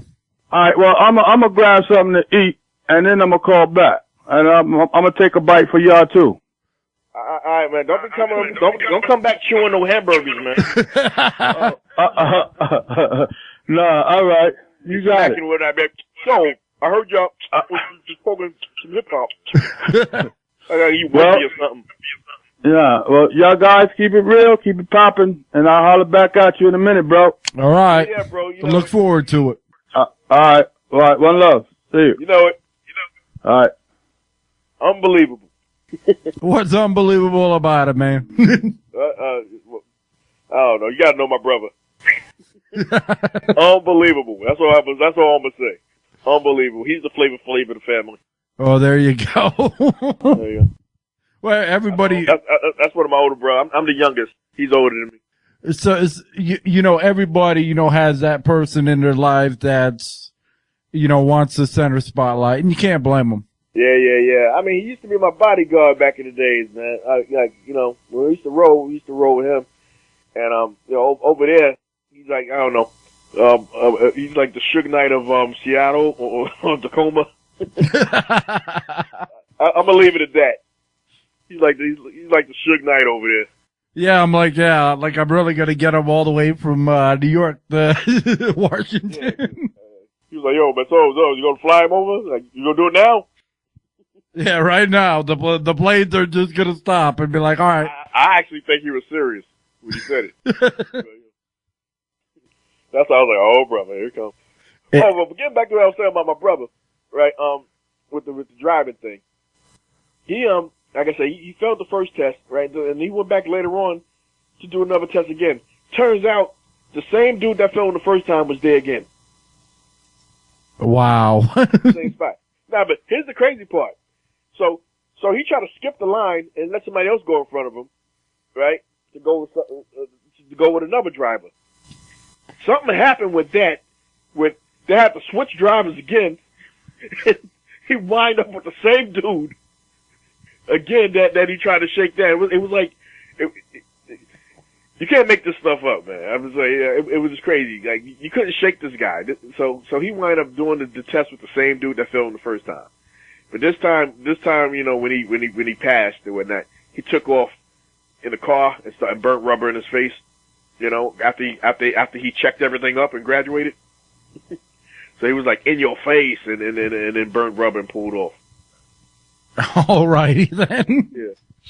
I was like, that stuff like that don't happen, man. To run into the same dude, and like almost like a year later or down the line to do a test again, and the same dude is there. You never know though, and when you burn bridges, it's hard to get them back. Period. There's really. I can't speak on New York. I've been through New York. I've, been through the city, had, friends up in New York. Actually had a girl up in New York for a while. But in Connecticut, people it could be 15 years later, they don't forget your face. They don't forget your name. Some people forgive, but they don't forget. And they'll remind you any chance they get if needed. So, burning bridges is never a good thing. And one thing about me, my Handzup network, man, my thing is about, building bridges, not in the process of mending them, But the fucked up thing in my situation was I was young, you know, and I apologized and everything, but in the real world, people don't want to hear it. You screw up, they don't want to hear it. Yeah. Yeah, because everybody's perfect, or what did you say? Pole body's nerfic. There you go. Yeah. Everybody acts like their shit don't stink. Yeah, exactly. And, you know, like some people have potpourri and some people have poopery. You know, and some actually smells like what it is. You know, and I don't know. You know, it's just like when you burn bridges, you know. You can be cool with somebody, like I said, but in the back of their mind, they're like, yeah, they basically just telling you, you mess up one more time, or you basically gonna walk on eggshells, because it's not the same type of vibe you have. It's always gonna be something that you gotta do different. You know, you gotta tiptoe around. You know, and things will never be the same. You know, people are not that gullible. Yeah, and the best way I try to, you know, explain it is basically if you look at the Twix commercial, where one side is the exact same as the other, but they absolutely hate each other. Oh yeah, absolutely. The enemy companies, it's the yin and the yang, man. Exactly. So, So what do you have, you know, lined up? You have a new album. I'm taking it lined up. I got a lot of things lined up. I'm actually going to reintroduce my first album for the people who might have missed it around the first time around. So I'm gonna re-release my album called Bringing the Yowza. I'm gonna call it Bringing the Yowza Revisited, because it's a serious hip hop album. I would like to, you know, a lot of people consider it a hip hop classic, you know. So I want to bring it back around and reintroduce it to people who might have missed it around the first time. I want to do that, and then my sophomore album is called Curiosity Kills the Cat. I might have sent you some songs from that particular. The album hasn't dropped yet, but it will drop. And that's what I'm in the process of doing now. I'm trying to get it out before the year's up. I haven't put a specific date, but I've been dropping numerous singles from it, so people can get an idea how it is. But so far, pretty much everything I drop, I've been getting some good reviews on it. You know, some real good reviews, and so I think it's going to be just as hot as my first album, if not hotter. And this one is kind of dedicated to the pioneers and legends and veterans in the game. To let it, you know. Like, let them know that I'm carrying the torch or maintaining the torch for them. Real hip hop is back, y'all. There you go. That, you know, and that's what it's about. It takes artists like yourself, Mr. Cee-Rock the Fury, to you know, bring it back and, you know, let people know, hey, it wasn't all about, you know, hate, and it wasn't all about, you know, all this commercialized garbage. Yeah. Everything is so world star right now, man. You know what I mean? Like, if it ain't about violence or somebody getting stabbed or somebody getting clowned or ridiculed and whatnot, cats don't want to hear it, and they think that's the new norm. Cats even think that's normal now. You know, and that's why I'm kind of glad. I don't know if you heard, but you know, the Universal Zulu Nation has gave world star hip hop an ultimatum, and actually a warning about they do not like what's going on with hip hop because of him, or so-called hip hop. What he does isn't hip hop. Showing people getting beat down and ridiculed and fighting and bloody and stabbed up and all that stuff, and people yelling world star, that's not hip hop. So they want them to remove hip hop, you know, from World Star. They want them to put a disclaimer on this page saying that I do not represent, you know, what, you know, the real stuff that they're trying to do, you know. So they want them to put a disclaimer saying, you know, IQ, you know, of World Star is not affiliated with real hip hop or hip hop in general. I'm just a guy that does videos and like to see people get beat up, you know. Basically, that's what they was telling them to say. Remove hip hop from World Star. Yeah, I think they're very seriously, because you normally don't get letters like that from the speaker of the Zulu Nation. Of course, they're very serious, because what they're doing is they're actually giving everybody, you know, that's a pioneer a bad name, and saying, you know, that okay, all you know, old school hip hop to now school hip hop is NWA. Yeah, And they went from peace, unity, love to having fun to war, anarchy, hate, and pissing people off. You know, that is the new slogan for them, and that's what people think hip hop is now. Hip hop ain't about snuffing somebody and doing that and posting that thing up. That's like somebody recording a phone conversation. You know, there's no skill to that. That's just doing ignorant stuff and bringing us down. And believe it or not, that is also what's failing, bringing hip hop down to a all new low. This is why people don't want to book you at shows. You know, they don't want to book you at shows because you are a liability. Because they know the type of clientele you're going to bring in. Because of the way you talk, the way you act, the type of individuals you hang around. You know, they know something's going down at the club. They bring you there, somebody's getting stabbed, somebody's getting shot, somebody's getting dead, and whatnot. And these clubs do not want to cover your liabilities. Nobody wants to come to their club and get it tore up because you don't know how to act. Same thing with with hotels and stuff like that. They don't want you in the hotels because you go over there, people don't know how to act. They start swinging from chandeliers like it's Animal House or they John Belushi's or something, you know, and they wilding out. People don't know that you just don't go in the house, go to a hotel, eat, sleep, and you know, do things that a normal person would do. They start acting up, wilding out, and then they be like, yo, we can't have you no more, man. Hell no. You know, we can't have y'all no more, man. Y'all don't know how to act. Y'all are freaking animals. Hey, Uncle Corey, this is Alfonso. Who it is? Alfonso. Ah, what's up, fam? What's up? Yeah, that's my superstar nephew. Yeah. This here is the new generation of superhuman basketball right here, man. He plays like I don't know. He's the Dragon Ball Z of basketball. I don't know. You know, he's the Super Saiyan. What, Super Saiyan 4? Something like that? Yeah. Yeah, man. He's incredible, y'all. Shout out to my nephew out there. Thanks for calling in, man. Yep, no problem. So what brings you to this neck of the woods, man? You're on the Two Loco show, yo. Yeah, bro. Yeah. Yeah, this is Two Local Radio. Yeah. So what's going on now? Nothing. My dad told me he was on the radio, and then and he gave me the number to call. So, that's what's up, man. Yeah, he need to give everybody the number and have them call up, man. Yeah. Yeah, and save this on your Facebook and share it out there, man. You know, Loco's doing the thing, man. I definitely want to give my thanks for let me have a forum to speak my mind a little bit. Yeah. Where's the station out of? Knoxville, Tennessee. You heard him in Knoxville, Tennessee. That's what's knocking at.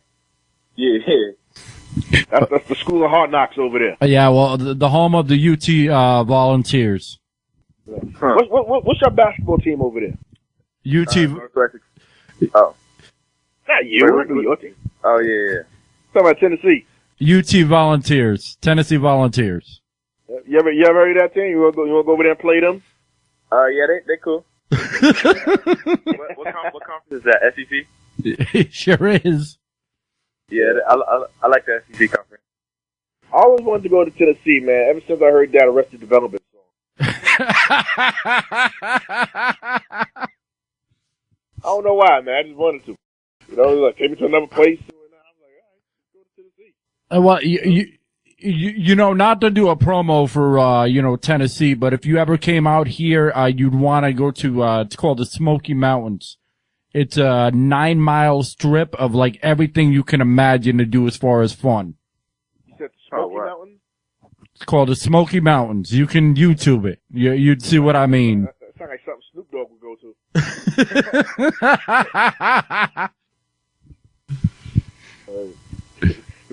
Probably got a lot of trees there, right? No, I mean, Tennessee isn't as backwoods as people think it is. So. I don't know jack about Tennessee, to be honest. That's why I said, man, like about me going venturing to different areas. I definitely want to check places I haven't been at, man. I just like doing that. I like going to new neighborhoods and introducing myself, and then after that, I could build that up. That's why Public Enemy did it. When they go to a spot, they be like, yo, come back. Yo, when you coming back? You know, they be like, yo, before you know it, they was doing one country, now they doing 70 countries, and then I think it's going to go up to like 90 countries. You know? I want to get to that point. I want to get to Public Enemy point. I don't care about a major or nothing. I mean, if I ever do a project with a major again, that's cool. But, you know, I just want to just hop on the road and just go from town to town and rock like PE's doing, man. And be your own boss and do things at your own leisure and, you know, and do it the right way, man. And still maintain the, you know, the respect of an authentic real artist without selling your soul or selling your integrity, you know, for the man or whatever you want to call it. Exactly. And that's what it's about. You know, it's about the love of, you know, hip hop. People forgot about that. Everybody's like, okay, yeah, I'm going to go make my money. But you can't promote money if you've got no personality behind it or you have no talent. That's everybody's debate these days now. You talk about somebody, they say, yo, that guy's whack. You're like, yo, but he got money though, yo, but check out his rings, yo, why you hating on him, man, yo, if I'm gonna sweat somebody, why would I sweat you?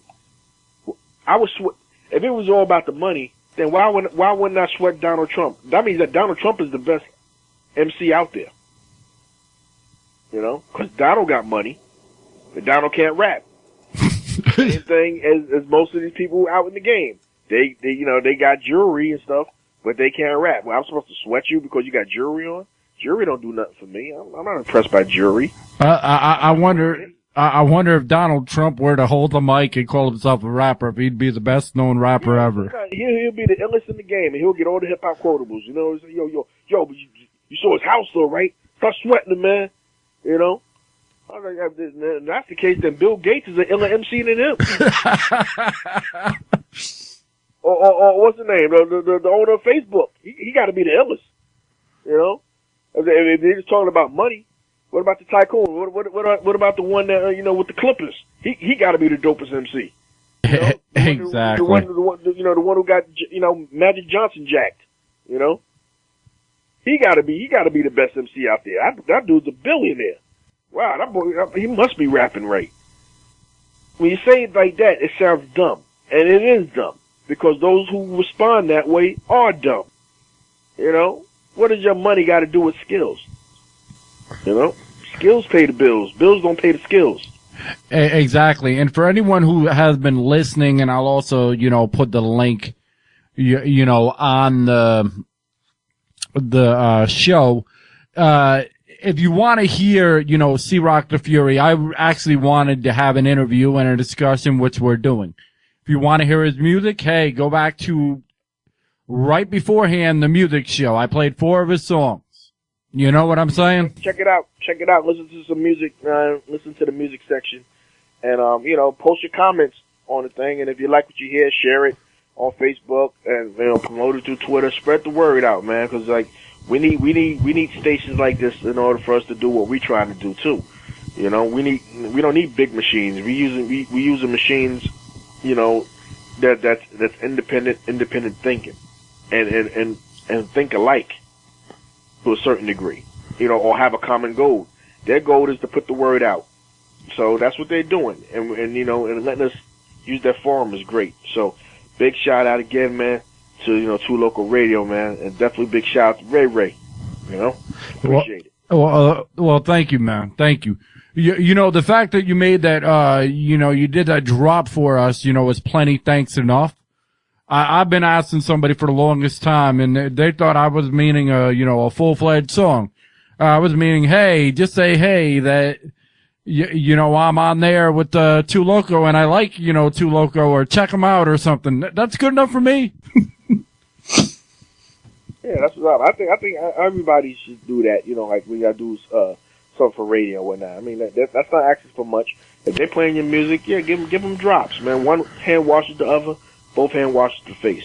So, you know, it's all about the networking, man. Like, it can't always be one-sided. I know artists want to get out there and do stuff, But, you know, it can't just be all about you. It's about what you can do for them too. And when you can do something for each other, that's when things start to happen. Because then that 6 degrees of separation start popping off, and you'd be like, okay, you know this dude, you knew this dude from this dude, that dude introduced you to that one, and before you know it, you got a domino effect of progress happening. Exactly. You go from 60, 100, you know, people listening to thousands if everybody were to network. Exactly. And again, it's a process, but you got to work it yourself. You can't just sit down there and put on the radio and expect for the thing to blow up. If you don't put any type of effort behind it, man, you don't expect it to go nowhere, man. You basically a car in neutral, you know. You just wait for someone else to push you. You know, you need to put that thing in drive, put your foot in the pedal, man, keep it moving. Yeah, and honestly, I don't have time because, you know, I work, you know, another job on top of this for right now until, you know, there's enough to do something. You know, you try to promote everybody that comes on the show. Then I'd be trying to promote 150, 250. I mean, on a Reverb Nation alone, on our submission, we're looking at, you know, we're doing a featured band thing. And right now, honestly, we have like 3,000 bands that, you know, signed up. So we have to go through 3,000. At that time, it may be like 5,000. And I'm like, well, I don't have time to promote everybody else plus do this. We got our own lives besides music, you know. You know, like I said, man, I gotta watch 24, you know. There you go. You know, but I wanted to say something before I forget. What I'm also doing with the Handzup thing, like I said, I'm dealing with other artists. I got my boy Don Jazz. I just put out his single called City Confines. It's out. It's available on iTunes, eMusic, Amazon, Google Play, you name it, it's out there. His name is Don Jazz. He's one, you know, person I pretty much grew up with coming up, and he's down with the Handzup Network. My boy in the UK, his name is Ads. It's ADS. He's an MC, ill MC. His album is coming soon. The album is called All Adds Up. It's coming out on Handzup Network. My new album, Furiosity Kills the Cat, coming out on Handzup Network. And look out for some more music coming from Doc Ice. And if y'all don't know about the name Doc Ice, if y'all remember the song Roxanne from the legendary UTFO, I'm releasing some of his music, and he's allowing me to release under my label Imprint. So yeah, Doc Ice from Houdini and Doc Ice from UTFO. So I'm going to be dropping some stuff from him and a lot of other artists that's coming out soon on Handzup Network. And I love how you're doing this. We actually had a Synergist, which he's an artist out of Bridgeport, and he was saying, you know, on the show that it is better to introduce yourself to these promoters and everything as a business aspect, as a label, rather than to do a artist, because artists they get every day, and as a label, okay, well, they're going to take you seriously. Yeah, I mean, it's good too because it shows that you have a package, unless the artist is the package, you know. But you can be both, you know. But you know, if you plan on building and expanding, then you know, like yeah, it's good to have a label to present, because then you know, if you want to offer or negotiate some sort of tour, you can offer a package option, and it might be helpful in selling what you're trying to pitch, you know, to give them variety. Sometimes the artist can't sell it themselves, then you got to put other people in the mix.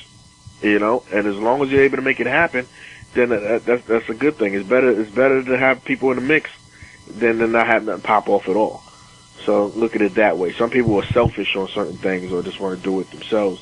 I mean, if you can make it happen, go for it. But that doesn't happen all the time. So you gotta work other avenues, you know, or group avenues or package avenues and make it happen. So anybody, you know, this is a generic question I ask everybody, but I just love the answers. That's why I keep asking it. For anybody that's new into, you know, the hip hop game and, you know, wants to be, you know, the next big thing, or just, you know, the love of the music, what advice would you give them on, you know, how to survive in this cruel world?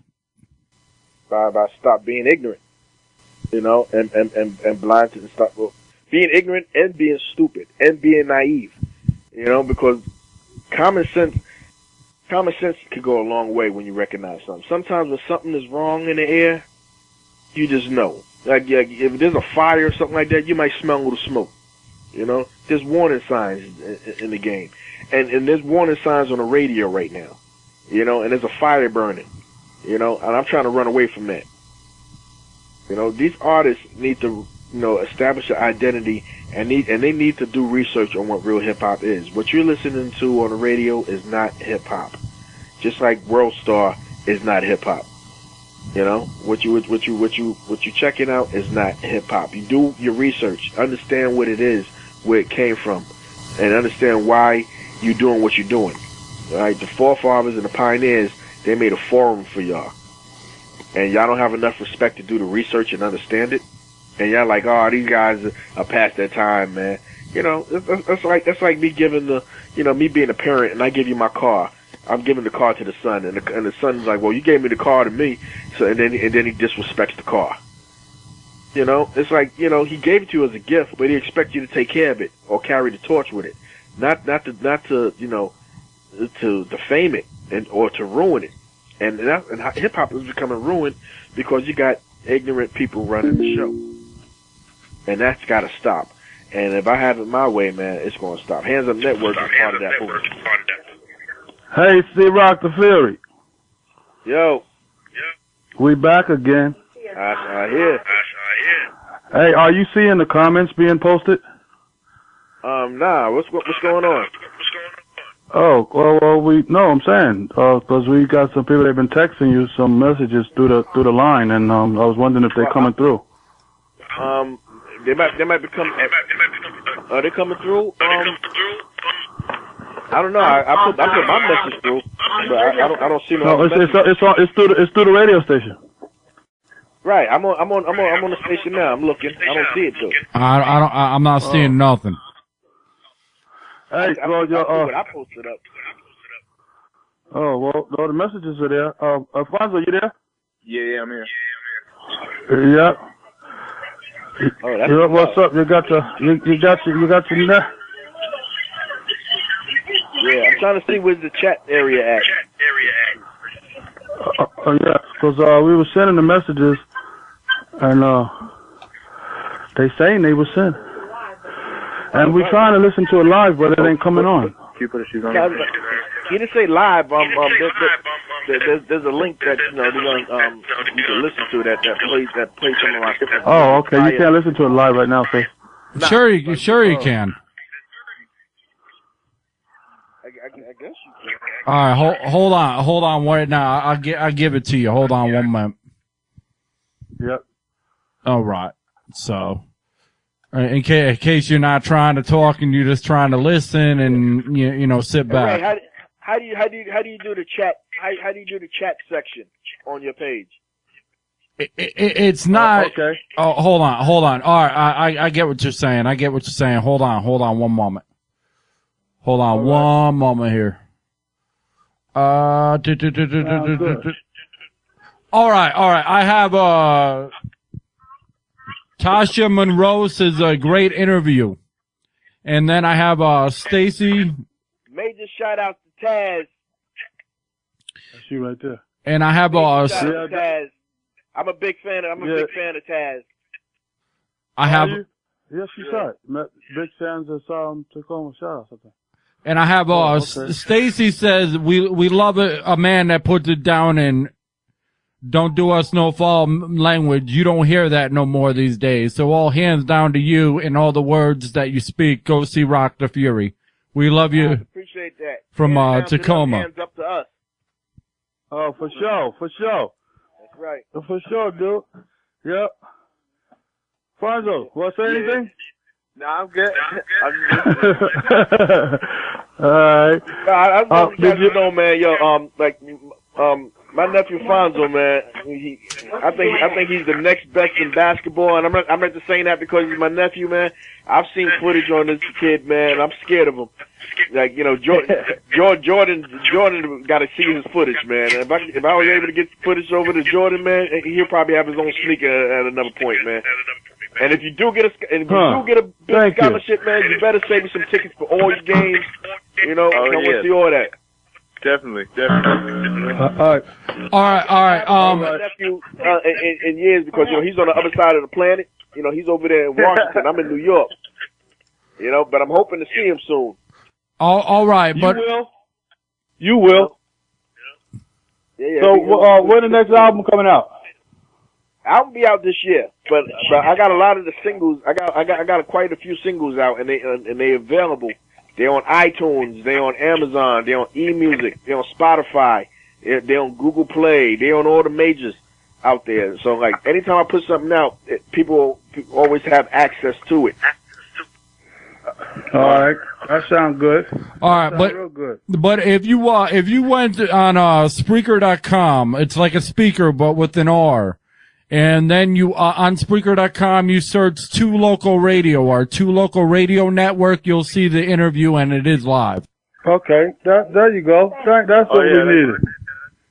Huh. Way to go. You got it together. They got a chat button on the page?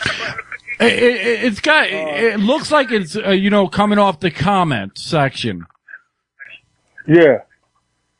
Okay. And it does have a chat, but I'm not used to people chatting this way. I'm used to people chatting via our Facebook page.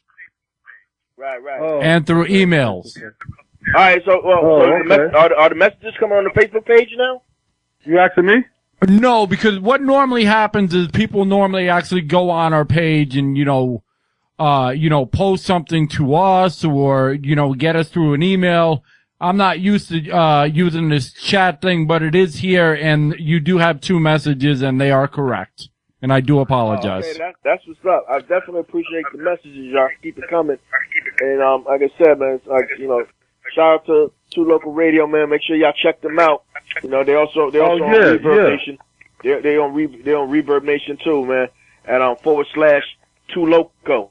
Yep, you got it. 2 Loco. We put him on. He's on the map.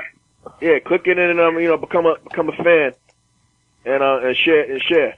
Oh, for sure. All right. Now I'm seeing that the chat is actually working, and Monroe said I'm listening.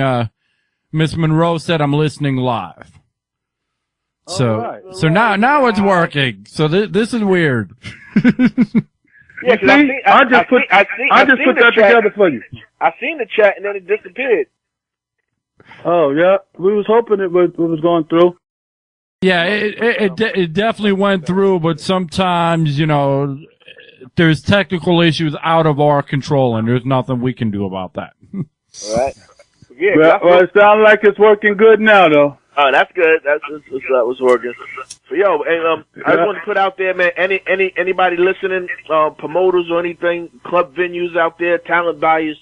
If y'all want me to come into your neck of the woods, man, feel free to hit up Two Local Radio or myself and let me know, man. I would love to come to Tennessee and Knoxville, man, and What's represent. up, Cee-Rock the Fury? There's another fan giving you a shout out. Who that in the background? Man, it's your boy, Step, man. Oh, what's You're good, Emcees Joe? neighbor, man. I like your flavor, man. What's up? Appreciate that, fan. What's good? You chilling? Oh, man, chilling, you know what I'm saying? Hanging out with him. You rocking on the radio, man. You rocking on the radio right now. Oh, man, I'd like to send a shout out to the world, man. Peace, love, and happiness. There you go. And I'd like to give a shout out to my baby mamas. Hey, mamas. And my mamas. You there, Fonzo? Yeah.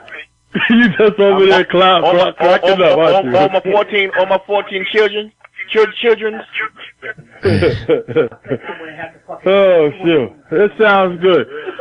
So, at any time of this interview, are you gonna drop a little something for the flavor for the people to wet their whistle? Oh man. I don't want to put you on the spot or nothing. Do you want to spit, Mr. Cee-Rock? I'll kick a little something. Go ahead. Hey, check this out. Now or later? Oh, go ahead. Now or later? How you want? Nah, right now. Let's do it right now. You about to drop something. Check it. I be flexing sun on avenues like Lexington. The sun rises like to kill a drunk Mexican. Flip like a flexing gun. Verbally packing heat. Furious felon kicking acapellas of lacking beats. Be macking meat up the feminine persuasion. Amazing. I take him out for dinner on occasions.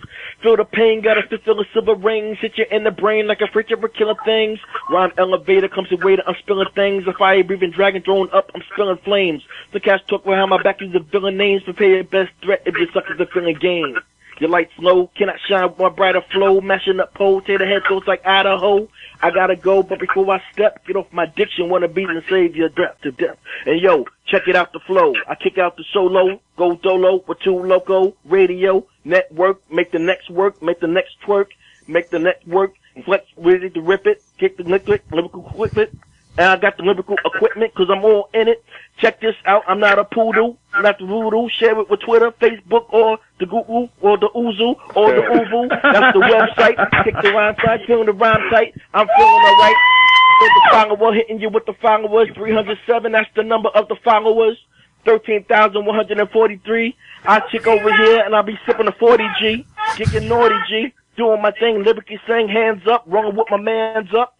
Reed coming down. All the way through. Representing with the Knoxville crew, Tennessee. That starts with a T like Mr. T on the A-team, know what I mean? Representing the Queen, Squadron Supreme, know what I mean? Eat my Franks with the beans, rolling with my team. Coming off the top. Rest in peace to my pops. I kick the metaphor rounds that I drop. Alfonso. He get dumped like Alonzo. Everybody over here trying to be the Fonjo. Can't mess with us.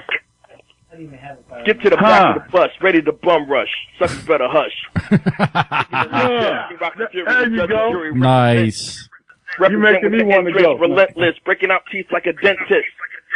Okay. It's hard to hear because I'm hearing the echo. There you go. That was nice. We need to take a commercial break with the gecko. All right. Commercial. Freestyle without rehearsals. I should have jumped in. Way to go. Impact will hurt you. That's right, you know. Yeah, there you go. Like that. You like that, Fonzo? Yeah, okay. Well, I'm gonna go eat it. I'm gonna go and eat again. Oh, you gonna eat again? I'm gonna go eat again, yeah. You gonna start chewing on the beat again? Yeah, you already know. Are you eating sugar or chocolate that's sweet again? Oh, all right, you bro. already know. You're about to eat again, so that means until we meet again. All right, there you go. I'll be hitting you up. You gotta make me want to grab my mic. That's the brother Red Rod, All right, John. Fonzo. Yeah, thank you. That's big bow. You go, man. Hey, Alfonso, you gonna stay on? I'm gonna hang up. All right. So bro. you Alfonso, you get on the mic next now. Nah. I'm gonna make an announcement. I think I might be able to leak it out. Let me see. You might hear some projects down the line, man. I'm actually supposed to be doing this joint, man. It's gonna be sick. It's gonna be with some legends of hip hop. It's supposed to be, with T-Ski Valley, with Catch the Beat. And we're gonna have Drez from Black Sheep on the track. Nice. We're gonna do a track, a joint called New York, where we have like a representative from every borough getting busy. And I think me and Drez gonna represent Queens. T-Ski represent the Bronx, and we're gonna have Reggie Reg from the Crash Crew on the track. So it's so like the veterans is coming back, man. We're about to reintroduce ourselves and come with a vengeance. Shout out to all the pioneers out there again. Like I said again, shout out to everybody on Handzup Network. Shout out to my boy Black Jules over there in North Carolina. Shout out to my brother Love Child. Love Child Fred Astaire. He's about to hear some stuff coming from him soon. Shout out to the fam, man. Shout out to my cousin Magic. My cousin Magic is he produces the group The Whispers, and he's been producing them for a while. So shout out to Magic. And I know Freddie just left his house yesterday. Yeah, shout out to Taz and the Brats. Danny, Antonio. They doing their thing out. They probably listening now. I don't know. They're sleeping, one or two. Yeah. And shout out to Don Jazz. Like I said, man, shout out to everybody in the UK and over in Scandinavia. Shout out to Zool Nation. Shout out to all the pioneers, veterans, and legends of hip hop. Shout out to Public Enemy. And I can give a nice shout out to everybody. And like I said, a big shout out to my pops who passed, man. Rest in peace to Fonzo. Oh, rest in peace. True that. Yeah. A big shout out. Yeah. We got another legend taking on that name. Yeah, man. Anderson name is important to me, man. So I do it for the Anderson family, and I do it for hip hop. Oh, all right. There you go. All right. So Thank you very much. So okay, we're I'm gonna holler at you, bro. All right, bro. Yo, take it easy, man. I'm gonna see you soon. All right. Are you All right, coming love to the you. wedding? Are you going to the wedding? I'm not gonna make the wedding, but me and Fonzo will be there this year. All right, probably December 31st, right? At No, before that. 11:59? Before that. 11:59, December 31st. No, before that. Oh. Oh, all right. Before that. All right. Yo, I love you. Too Loco, you heard that, right? Shout out to Biggie. Shout out to Loco. He said I'm gonna see him this year. You heard it on radio, right? there. I heard it. On radio. And we got it recorded, right? Correct. That's right. Okay. So Loco could come get me too. Loco. Ray got his own job, man. 9 to 5, man. Yeah, exactly. He doing a good one too. So Yeah, he's holding it down. All right. True that. All right. So, where can people hear your music? Well, like I said, pretty much a lot of places. They can hear it on True Loco Radio. They can hear it there. They can hear it. I'm on Mixcloud. Music is available on iTunes, eMusic, Spotify, Amazon, Google Play, all the major digital outlets. It's out there. Just look for the name Cee-Rock Fury or Handzup Network, and the catalog will pop up. For those who don't know how to spell my name, it's C-E-E-ROCK, and in quotation marks, the Fury, and that's THE space FURY. You know, or you can just simply type in Cee-Rock in a search engine, and my full name pops up. You know, it's hard not to find me in a search engine. All right. Well, you know, it's been fun, but like they said, all great things must end at some time. And I do apologize for the audience. There was for the constant. I don't know how to say it. For the fans, citing excitement. Unfortunately, I had some technical issues, and what normally I could work on didn't pop up right away, and I do apologize about the chats as well. All right, well, this is it happens, but like I said, this is just like I was saying, like on stage, man. You know, the show must go on. You're gonna have technicalities, man. You still got to make it happen, and we made it happen. Exactly, and that's what it's about. All right, do you have any last minute words before we get out of here? That's about it, man. Like I said, man, keep real hip hop alive, man. Stay alive, man, and don't let people fool you and tell you that this ignorance and wilding out and killing people and all that stuff, man, is hip hop. It's not. It's bringing people down, man, because you wouldn't be representing that if something happened in your neck of the woods or in your family. You wouldn't be posting stuff on World Star if you knew that it was somebody that you knew. It's always cool to watch when somebody else get it, but when it hits home, then you start to get that reality check. So, you know, kill the killing, keep it music, and understand what real music is and what real hip hop is. There is a difference, and also understand that there is a difference between being a rapper and being an MC. All right, rappers are what MCs, you know, rappers versus MCs. Rappers want to be MCs. MCs don't want to be rappers. Let's leave it at that. Well, there you go. Well, thank you for joining us, Mr. Cee-Rock the Fury, and we'll definitely check up with you later in the year, and we'll try to promote you as much as possible, and we hope you do the same.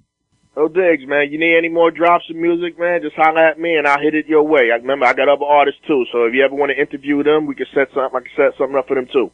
That's fine. We'll talk about that and see what we can get accomplished. All right, man. All right. You have yourself. One love to Knoxville, Tennessee, man.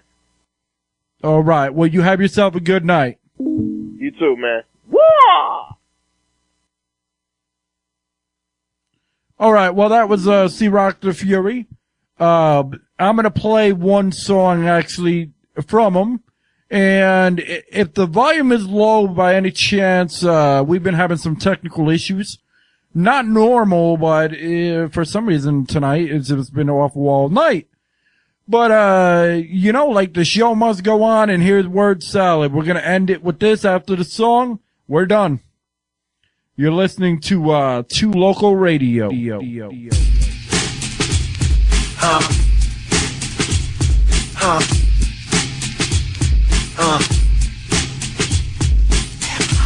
is called word salad. Play this 100 years from now. This is real hip hop from Q-Sec to Queens, baby. Like that. My name is Cee-Rock the Fury. You probably heard of me. The diction that I drop every word of me. So probably my hyperbole, verbally, urbanly releasing the natural lyrical high. Not smoking herbally. I'm quite handsome with flavory looks and savory hooks. A black commander like Avery Brooks. Gotta be me, sitting that poetry free. I'm that C-double-E, that's Rock the Fury. Q-Sec the resident, working for the green president. The power moves out to makes me hesitant. I wanna make sure that the plan is executed correctly, so things will fit perfectly. Come on. Good things come to the ones who wait. The bad things come to the ones who perpetrate. I can do it all, hardcore and even balance. Constantly tossing up that word salad. Yo, taste the salad with lots of seasonings. Different flavors for different reasonings. Word toss with the various soul. And if you're feeling my vibe, finish the bowl. When I say word, you say salad. Word salad. Word salad. Word salad. Word salad. Toss it up. My salad always stay fresh without saran wrap. I hate those who try to band rap. Hip-hop's getting a bad rap because of those stereotypes. AM radio hypes. Listen, hip-hop is negative and also positive. It all depends on how you live. Reality got those highs and lows, just like that country rock and the classic soul. Music got the yings and the yang. My vibe really put the swings in the thing. Constantly bringing the things to the table. Highly unstable and McDonald's mic cables. Prototypes out the text. And I can tell you a busted product like a smashed up cellular. I can do it all, hardcore and even balance. Constantly tossing up the word salad. Yo, take the salad with lots of seasonings. Different flavors for different reasonings. Word toss with the various soul. And if you're feeling my vibe, finish the bowl. When I say word, you say salad. Word salad. Word salad. Word salad. Word salad. Toss it up. You're listening to 86.5 Loco. Toss those freaking words, yo. Toss those freaking words, yo. Toss those freaking words, yo. 100% male, who tends to prevail. I wrote more songs than Rick James in jail. Even more potent to Valentine L. Blowing up the spot and went off the scale. Full speed ahead and thrust it. The wacko wax, I find it utterly disgusting. 60 zillion wanna be Emcees. Their minds to take a running on empty. Trying their best to say a little something. A lot being said, but still ain't saying nothing. They'll be slipping like grease and oil. The touch I wanna boil if you put a salad to spoil. The way to stay hot, they must have forgot. They're not the sure shot and left out to rot. But Cee-Rock the Fury's flows forever valid. Constantly tossing up that word salad. Come on, taste the salad with lots of seasonings. Different flavors for different reasonings. To Local Radio. Toss with the various soul. And if you're feeling my vibe, finish the bowl. When I say word, you say salad. Word salad. Word salad. Word salad. Word salad. Toss it up. Everybody, toss those freaking words, yo. Toss those freaking words, yo. Toss those freaking words, yo. Word salad, baby. Toss those freaking words, yo. Toss those freaking words, yo. Toss those freaking words, yo. Word salad, baby. And we're out. This is 2 Local Radio. Everybody have a good night.